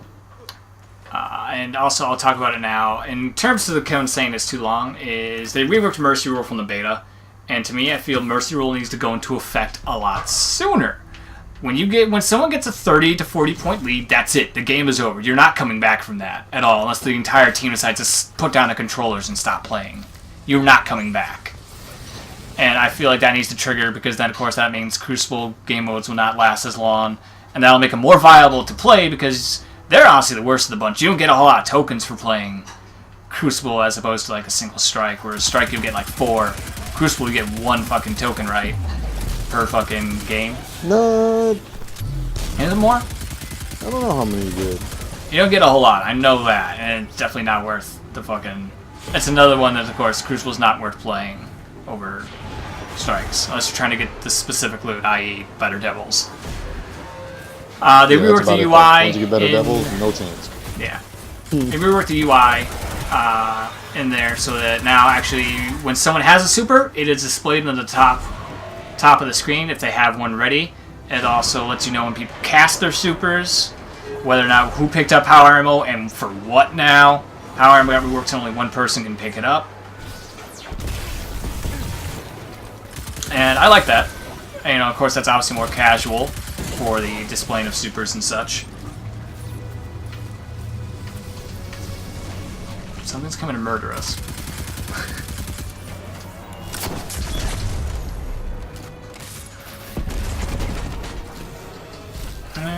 Let's see. There is also already a meta established in the Crucible. And now this is where we'll finally talk about the Mida and shit. The current base meta is, of course, to be rocking the Mida multi-tool, and usually Uriel's Gift are another really good. Yeah, pretty much. Rocket Energy Auto Rifle. Uriel's Gift is the go-to. It's pretty good, but the other ones can kind of fill that niche if you're looking for it.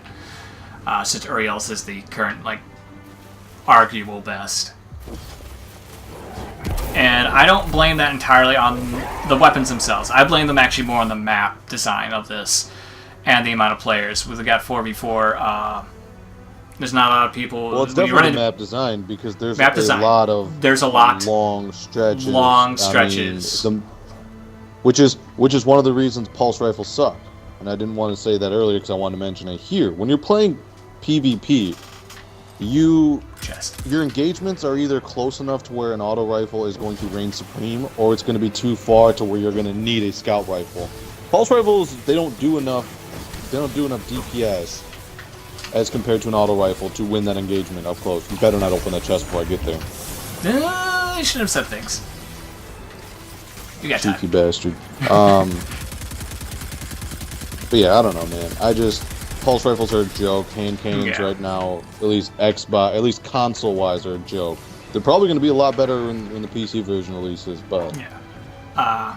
Also, there's no plans currently. Also, Bungie's also made no plans to nerf the Mida, further acknowledging that Mida is not an actual problem, as there are several weapons that can beat the Mida. And there are weapons that can beat the Mida, and there are strategies to beat the Mida, but it's just, as referring back to what I put off till now, is of course there's a quest line to get the Mida. So once everyone found out the Mida was really good, once everyone found out you can get the Mida just doing a quest line, everyone gets it. So the problem with the Mida right now is that it's overused, not that it's overpowered. And I don't feel it needs a nerf or anything per se. Other weapons now kind of need to be buffed or so, like pulse rifles. Hand cannons I'm not too sure about, just because they're just not being used as often, I think. That's the issue with the current meta, because, Scout rifle and an auto rifle. and that's again due to the map design and everything else. You can kind of also blame the 4v4. Gunplay is more important in Crucible, rewarding skill obviously, but it's mostly about team firing. Travel in a team and literally lay waste to whoever's wandering around by themselves or in pairs of two. And that's, I feel, is the go-to. I'm not sure how to really fix that, because it's not really fun going 1v4 knowing that you can never win that fight unless, again, everyone's got potato ass aim. But, dude, that's what Bungie wanted. Yeah, that's what Bungie wanted. I feel that the Hunter is still the reigning class. Also still the most popular class in Destiny, and for that reason there is, because of teaming and all that, the roaming supers, unless depending on the map, there's a couple maps where roaming supers are actually like good, namely the one that's on IO, the rocket storage or whatever it's called, because that's got like blind corners and not as many long stretches where people can like snipe out people with scout rifles, and also team firing. So like you cast that, maybe kill one person. If you got that any long stretch and there's the team at the end of that stretch, you wasted your super. Congrats, and you won't get another one probably for the rest of the game. But as opposed to gold gun, which is cast gold gun and look at 3 people and shoot them in the face.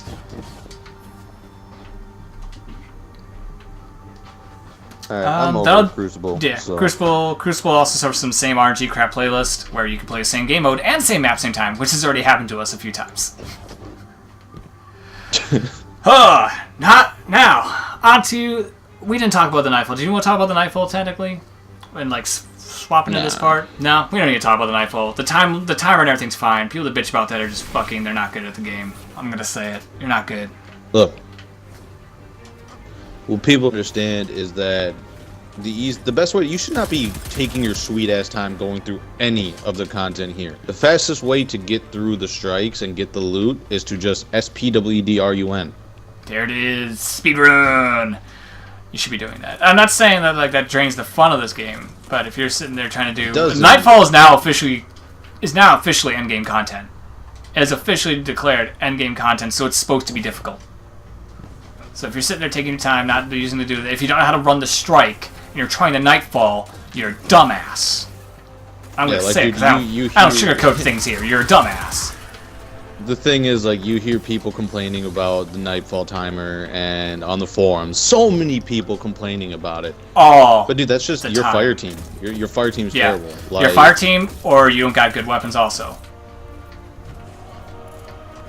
I think the only one we ever failed was... No, we passed through all. I think the first week, that Prison Brakazarn. No, we beat that actually. Yeah, no, we beat it. We just didn't beat it with. We were trying to do the Rat King at the same time. That's right. Yeah. Other than that, we passed through all our Nightfalls. Which honestly, like they weren't as hard. Yeah, it's not difficult. Particularly this one. A lot more people are starting to get that prestige achievement now with this one. Oh, with this one. Because you just spam pulse grenades. Yeah. Striker Titan. Yeah. Still need to do that. I'm off Monday. Grenade. But anyway, we'll go ahead and we'll talk about the raid now. Ignoring the bullet point that says we haven't finished it yet, because we did finish it. This is another one that we'll talk about people complaining about the raid. And that's the first actual bullet point that I got on here, is either people like it or hate it, based on how they feel about mechanics in the raid. Pretty much it's the people that either like the first half of Destiny's raids, or like the last half of Destiny raids. If you liked all the raids, you won't mind this one. I didn't like Wrath of the Machine. Well, that's because you were burnt out at that point. You were so burnt out. I was so burnt out. I was so over Destiny at that point. What did I play? What did I fill the void with? I don't know. I think that's when I went through that Madden phase. Probably. But this one's very mechanically oriented. This one's also very communication oriented. I feel like that's where a lot of complaints lies. A lot of those games, of course, how easy it is, it's allowed to just shoot and not think. And then you get to the Nightfall, and you get to the raid, and all of a sudden you actually have to think. Somewhat. It's not hard to learn raid mechanics, but if you're trying to learn them and correctly articulate them, it's difficult. Where did you go? Where Lost Oasis has another one starting. I honestly think I might have just fast traveled to Lost Oasis, not realizing we were already here. I totally just fast traveled to Lost Oasis, not realizing that we were already here. And part of the one valid one I'll give people for raid complaints is how they reworked it now, and that makes it really difficult to learn the raid the first time. I wouldn't mind if the system was in like the prestige raid, not the default raid. The revive system now is the revive system. How now in the no respawn segments, every person only gets one revive. They can only revive a person once.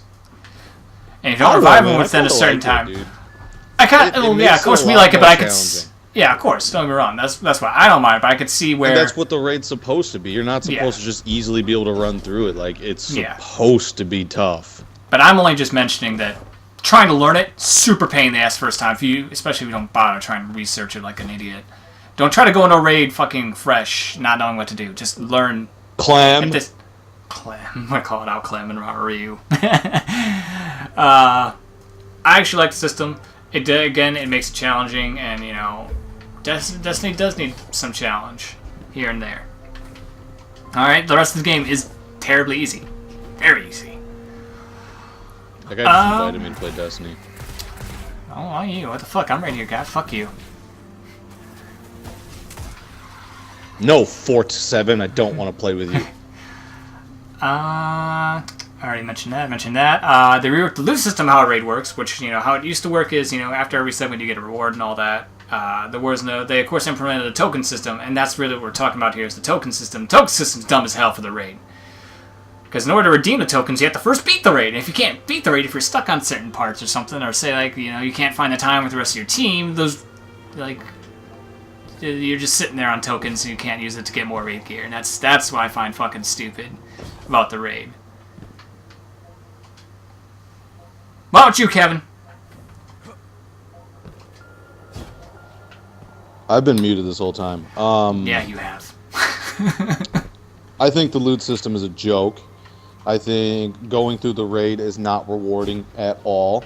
Nope. And I think it's stupid that when you get those tokens and you turn them in, they drop at your soft cap. That is fucking retarded. I'm sorry. That is the stupidest mechanic ever. And I think it's stupid that somebody who's never gone through the raid, as long as they're in your clan, can get raid gear as well. Well, oh yeah, they mentioned that that's a bug, by the way. It's supposed to drop at 300, not at 10. Which I was fine with it dropping at 10, because that means they at least had to, like, play the game enough to infuse shit, not just get free raid gear. But if they implement that fix, I think it's stupid that somebody doesn't even have to go through the end game content and will get that gear. And if they wanna complain about, you know, not having that gear, you have access. You can go through the raid and try to complete it.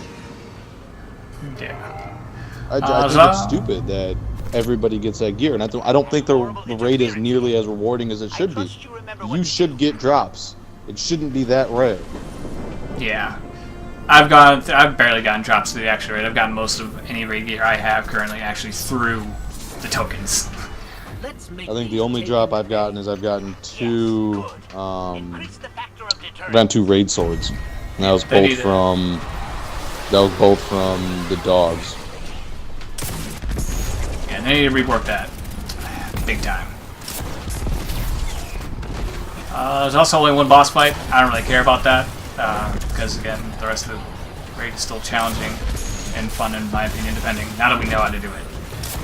Bit of a bitch to learn. Sucks trying to find people to the raid, too. Yeah, that's typical shit. Damn it.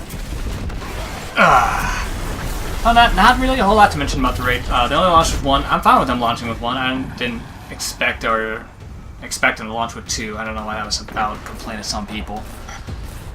The thing I really like about this raid is that, you know, they made that switch to where, you know, you have two essentially primary weapons and then you have your power weapons. But that doesn't even make a difference in a Callus fight as long as you have, you know, as long as you have enough force or will stacks, it's not going to make a difference what you're using essentially. You know, you're going to do DPS. A lot of DPS. You know what I mean? You know what I'm saying? You know what I'm saying? A little bit. Jeff, you. Yeah. And I like that So- too. The raid does have flexibility. It doesn't feel like you need to have certain weapons to get through the raid.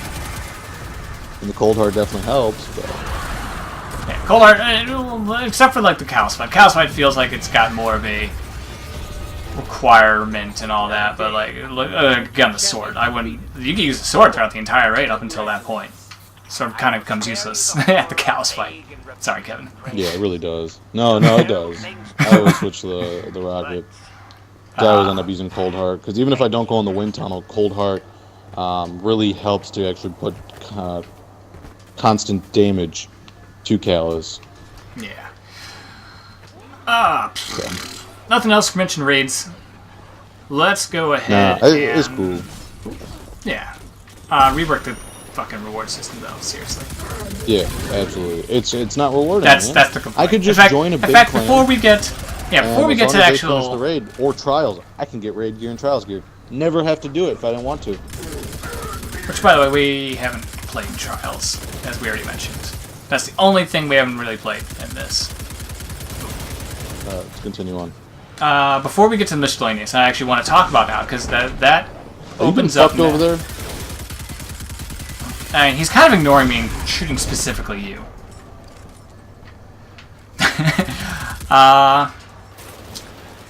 We're going to talk about endgame, which is part of what Destiny 1 struggles. Or Destiny 2, god damn it! So, yeah, no, it doesn't come through. That's great. Do you have something for me, Let's Guardian? see. Give me a second. Dance. Damn it! We live in dangerous times, Guardian. I hope Okay. you have Talk some. some more. I think I figured it The out. barter is warranted. Did you figure it out? Yeah. You did. Yeah, I did. Yeah. There's an audio setting that also displays whether or not you want to play through speakers or headset or both. Which means we can pick up after I, edit that. After those technical difficulties, I'll have to edit out like 10 minutes of the Xbox Live Party chat not going to fucking work. This is on me, not you. Oh. Back from the hunt. We were talking about endgame content. That's what I wanted to talk about, and Destiny 2's lack thereof for like the hardcore players. Because this game is made for casuals. It is. This game is made for casuals. Like, dude, kind of what I'd like, Guardian. What puzzles mentioned do you before. bear? Like, I don't. There's gonna be a content drought for me, and I know it. And I'm not looking forward to it because I'm gonna have to find something else to do.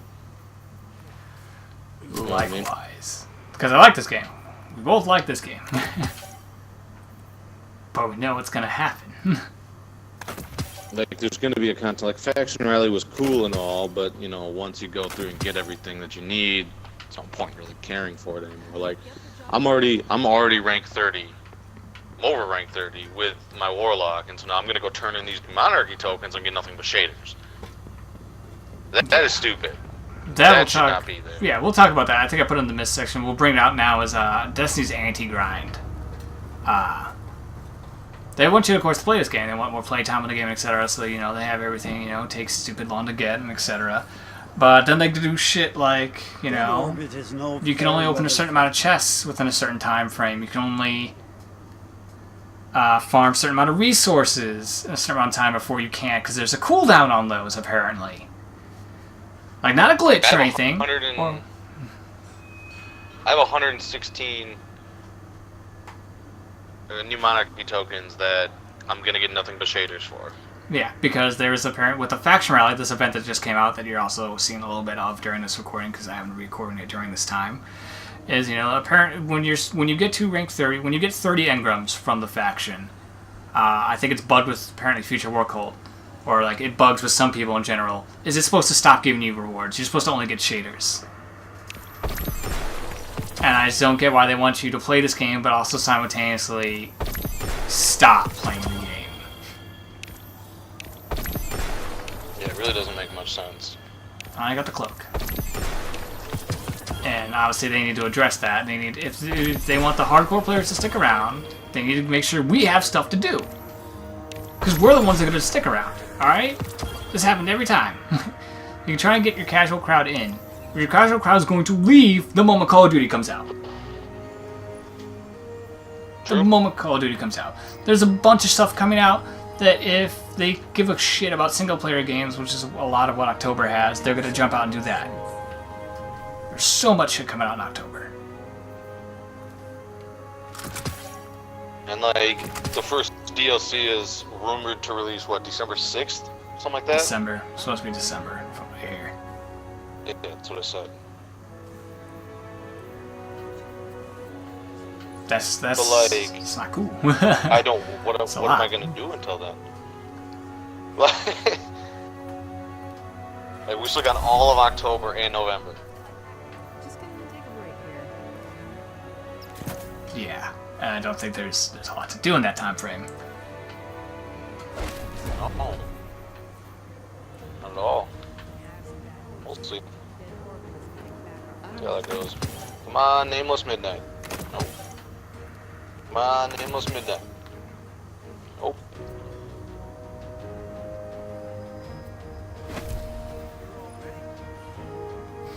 So, And okay, so with that, we're gonna go ahead and break into the miscellaneous topics, stuff that we couldn't figure out until all that. Again, bullet point: we didn't play Trials yet. Can't really comment on it. It's got its own cool new social space, etc. The guns are apparently pretty dope, with weird perks such as sliding increases range and shit. It's weird. Clans. That's the first big topic we'll talk about. Is clans finally get reworked, so you can do a lot of it in game now. You don't have to go off-site, and there's actual benefits to being in a clan. You get clan engrams that we complained about earlier for the raid one. I'm gonna go ahead and look at that clan thing right here. You level up your clan. You get clan rewards. That of course gets you the engrams. Clan roster. Oathkeeper shit for guided games that doesn't really do a whole lot. And of course the clan level, which is the big thing, because of course that also gets you benefits such as gain additional glimmer when looting, increased public events, etc., etc. And this also ties into the anti-grind. Each week you can weekly contribute 5,000 XP. That gets you, a luminous engram and all that dope-ass rewards. That's why it's pretty good to be in a clan. But that's it. You can only earn 5,000 per character, and it punishes smaller clans with people that are not active per se, because you're not weekly. You can earn up to 100,000, which will pretty much level up the clan, get you the next reward. Yeah. So in the clan we have right now, it's mostly myself, Kevin, and Alex. He's toned back though he doesn't play as often. And these smaller numbers, of course, are punishing. We can't possibly level up the clan within a week's time frame as opposed to people with bigger numbers. And that's pretty fucking dumb in my opinion. Yours, Kevin? you know my opinion on it. It is stupid. It's stupid. I feel as though a patch that needs to go into that is once we hit the weekly, not the weekly, the weekly. Once we hit our personal contribution level, you should allow people to still earn XP for the clan. Alright, if we're still sitting here playing your fucking game, and if you keep your cap of 100,000, I mean, we can only earn one level up a week still, that shouldn't be hurting your game. But you shouldn't be hurting smaller people. I understand you want people to go out and play this game, but let's face it, randoms are randoms, alright? Not everyone's gonna fucking talk and play with each other. But that's it for clans. Really cool that they're in the game now, though. And they get your own banner and everything else. That's cool. Glad you're gonna increase on that. As mentioned, slightly with Trials, there are several social spaces in the game now. There's the Trials social space, which only happens when Trials is around. There's the tower that we're in, and then there's the farm. Here on Earth if you can. The farm, however, you never really go back to once you complete the campaign, unless a quest tells you to go there. And that's kind of a shame, because the farm's pretty cool. But, there's no reason to go back there, because all the vendors move here. So there's only a Cryptarch and the Postmaster. Sure. And I feel it's such a waste that you don't get Stay out of sight. to go back there for anything else if you so choose to. You have to come to the tower if you want to do anything else. Your thoughts on social spaces, Kevin? I don't really go to any of them but the tower. Yeah. Kevin doesn't really go to anymore. And you kind of barely spend time in them unless you're, turning stuff in because they did, you know, listen to a complaint of Destiny 1 and, you know, the smooth transition. You could just go from planet to planet, activity to activity without having to go to orbit first. That is a nice quality of life change between Destiny 1 and 2.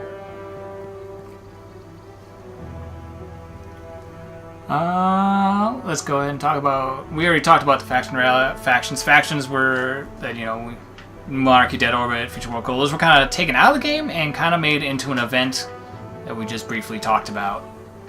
Now, how do you feel about them being taken out and made an event, Kevin? I don't know. That's where I'm at. I don't know if I should feel good about that or cheap about that. One thing that's stupid is that it's still all RNG, so when you stop after 30 packages and you don't have full gear, like, if Future World wasn't bugged, I would never have a chance to get boots on my Hunter, making it so I would have to then play as Future World again with my Hunter next time it comes around, which is annoying. Yeah. So, I don't know. Yeah, we're on the fence about how we feel about that.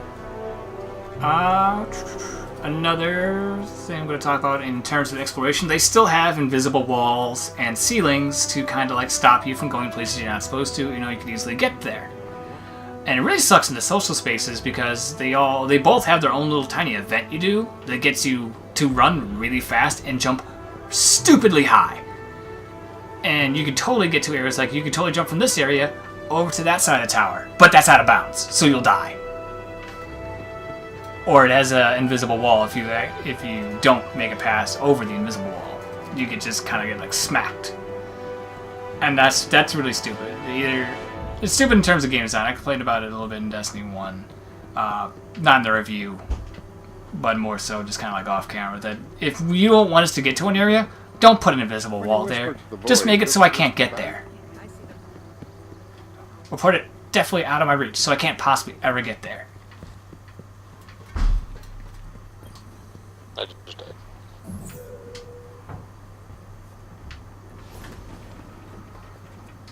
All secure here, Guardian.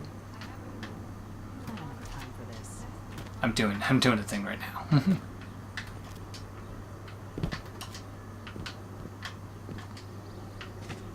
So now I'm doing it just to show an example. Just to show.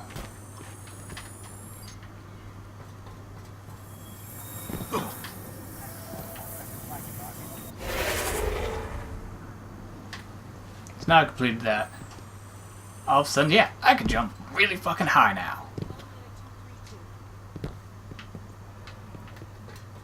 Now I'm gonna kill myself and lose the goddamn bonus. But it's all for the sake of proving a point. Invisible wall and a turn back. And I'm kind of trapped. I have to die. Not cool, not fun. Good. Iron Banner will return as one of the events. It's supposed to be sometime in October, I believe. Like probably late October. That Iron Banner returns. I'm looking forward to that. Unsure of any other events. Because again, that'll probably answer things that we're wondering whether or not what's time gated, what's not. If you're, by the way, confused on what I mean by time gated, in other words, it's content we know is here, that's in the game more than likely, but we don't have access to it until Bungie unlocks access to it. I.e., factions. We already knew faction weapons were in the game. We knew factions were in the game, but we didn't know until this faction event what they were being utilized for. And, oh no, we didn't talk about Grimmer back then, so now I gotta bring Grimmer up here because it's actually where the bullet point is. And we don't gotta talk about PC because we already did. The game, again, tying in also exploration, the game could have really used collectibles. It could also really use Grimmer in-game. That was a good complaint about Destiny 1, of course, the Grimmer not being in the game. You had to go off-site for, which, by the way, they deleted it off their site now. So now I actually have to go, not on Bungie.net, you have to actually go to the internet to find the old Grimmer information. Because they really want this game to kind of reboot or retcon, whatever that filmography term is for rewriting shit. And this game could have reused it, especially with how they targeted this towards casuals. They don't know half the shit in this game. They don't know who the fuck the Fallen are if it's their first time jumping in, or if they only played Destiny 1, like, couple of their DLCs, but never picked up Taken King or anything. They have no idea who the fuck Oryx is, who the fuck the Taken are. They have, like, half an idea what this game's about, and a record book or something that has Grimoire in it, just to give details. Like, I don't know if they're going to introduce one later time or so, like, with all the information they want to include, but they should have included it just to have information in it for new players. What do you think, Kevin? Are you muted again? I don't know, man. I never really paid attention to the... Kevin never really cared. Kevin's in that group. They never really cared about the in-depth story and all that. Oryx was a girl, Kevin. Was a girl. Is what it is. Still killed him. I still killed him. Alright, finally getting to the verdict, which the verdict has some information we didn't talk about, but that's more in terms of falling under the verdict. First off, I'll explain the rating scale just to get it out of the way. My rating scale is 1 through 10. 1 being the worst, 10 being the best, of course, 5 being average. 5 not being bad, 5 being average. And I can also go with half scores of just 0.5s to say it was good, not good enough to get to the next point, but better than, say, like the point it would have been given. Say if something was like a 5.5 out of 10, I'd say it's, you know, it's definitely a little above average, but not well enough warning, say, a 6 score. I don't do 0.7s and 8s. Looking at you, IGN. That system's stupid as shit. Get rid of it. And now we're going to go ahead and talk about it a little bit. Destiny 2. It's a loot grinding shooter. It's like Borderlands. It's like Destiny 1. If you didn't like Destiny 1, you're not going to like Destiny 2. I don't know why you'd pick up Destiny 2 if you didn't like Destiny 1, some of you reviewers out there. They did address issues that Destiny 1 players had.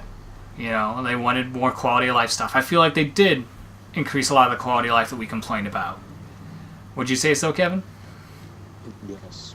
Yes. That's, of course, stuff they learned over time with Destiny 1. You know, with their Taken King and later the Wrath of the Machine. And overall, the vanilla version of Destiny 2 is, of course, better than Destiny 1. And I look back at my review, and I feel like I was a little bit more forgiving for Destiny 1 review than I should have been. I gave it a 7. It was probably more. It was a 6.5 or a 6. And with Destiny 2, despite being better than Destiny 1, vanilla Destiny 1, I keep using these words, you'll see why very soon. Destiny 2 plays it way too safe in terms of both gameplay, story, and content. And I felt it played way too safe to try and get in this casual market. I felt also because they wanted to stick with their formula for plans for DLC, which is kind of scumbaggery. Because, of course, they have a season pass with 2 DLCs coming out. We don't know about, again, a 3rd or 4th. Or what they have in between for free shit. But it feels very, very much like a much better done Destiny 1. Now, the problem with that is, of course, you rewind Destiny to Year 3. Again, that's including DLC and all that, but it also included other things that were just added over time that were, you know, at least additions to the game. We don't have things like private matches. We don't have Prison of Elders. No Strife-specific loot again. And other things that they developed over time that should have just been in this game at launch.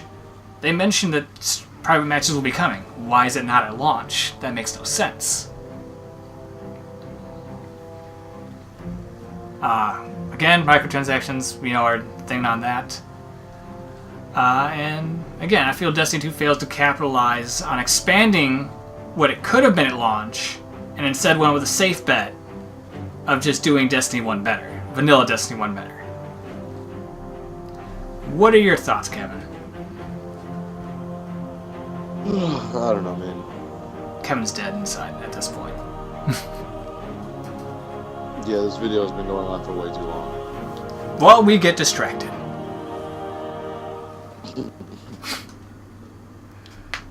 Well, despite that, thank you also for sitting through all this way. What would you rate Destiny 2 based on my system, Kevin? Hey, fuck your system. I give it a 6. You give it a 6? I would.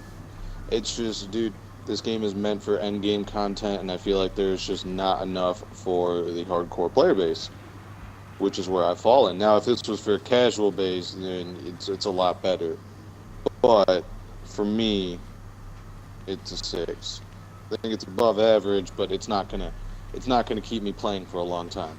Yeah. I know what I put in my thing, but I actually lowered it when I was recording earlier, and I'm gonna give it a 6.5. I would have given Destiny 1, by the way, probably actually a 6 or so. I think I was way too forgiving. Again, that's just me. That's me at the time. I think, again, this is better than the vanilla Destiny 1, but again, it's meant they casualize this game far too much and doesn't reward hardcore players. In fact, it's detrimental to hardcore players. And there's videos out there talking about that. I recommend anything from Dado usually because he's definitely one of the ones that's hardcore about it. Yeah, 6.5 for me. 6 out of 10 for Kevin there. Bungie, you played it too safe. I feel like you could have done a lot more, and I hope if someone sees this, they implement some changes and all that sooner, within like the October time span or so, because you're going to see probably more like a hard dip of players that are going to drop off towards the middle of October all the way through November. No one's going to really be playing until that DLC drops. I mean, that's where I'm at right now. Like, if I hit the cap, like, so what? Oh, I'm at a glimmer. To put it more into perspective, we'll talk a little bit more. You could probably stop watching after this, like, comment, subscribe, all the fun YouTube stuff. We're going to talk a little bit more right now. And thanks for sticking through. I got the playthrough videos up if you want to watch those. Keep an eye out for other reviews and everything else too. And as always, we'll come back to go over to Gaming House for gameplay and commentary. But now we're still going to talk about this. I don't know, man. Like, if we hit, Kevin and I are like 300 level. If you're at 300 or 305, you're pretty much done with the game. You're done. Because there's no the only thing you have left to grind for is specific gear sets on planets if you wanted it. There's no reason for me to go run the raid. There's no like specific gear that drops from air that's better than anything else. None of the armor has perks on it. It's whatever mod you put on it. Which to me is really stupid. That's also just me. I don't know, man. It doesn't give me something to grind for at the end, I feel Let's like. get started. It doesn't. One thing we missed to talk about on is how they reworked the fusion. Because I forgot to mention it fucking again. Is how, you could only, particularly for weapons, it's not so much armor. I don't care that, like, only Titan stuff can be fused into Titan stuff. But weapons-wise is where, like, they fucked up, in my opinion, where only the same weapon can go into the same weapon. Oh, you found the hand? I feel they fucked up there.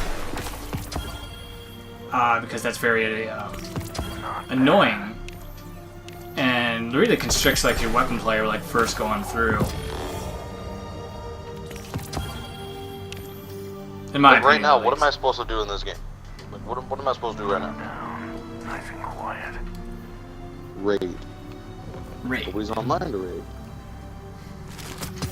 All roads together. You could LFG. You could use guided games, which we didn't really talk about because we haven't really used. But apparently guided games, See how it is. especially for the raid, it's got apparently a long wait time. Really long wait time. Really?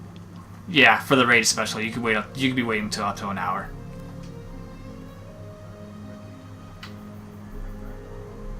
I do want to do the raid. I might LFG for the raid today. I wouldn't hate you if you did. Hmm? I wouldn't hate you if you did. I've worked nights all this fucking weekend. I don't know what else to do, man. Like, the only else thing I can do is go play Madden. Like the Guardians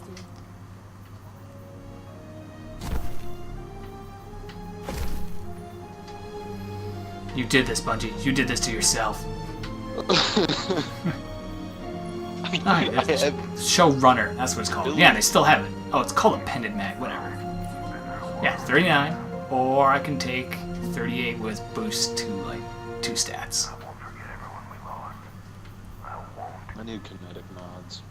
I apparently have a Kinetic mod. I don't know where I got that from. I think I It have, just appeared. yeah, I have 2 of them, but I need a bunch of them.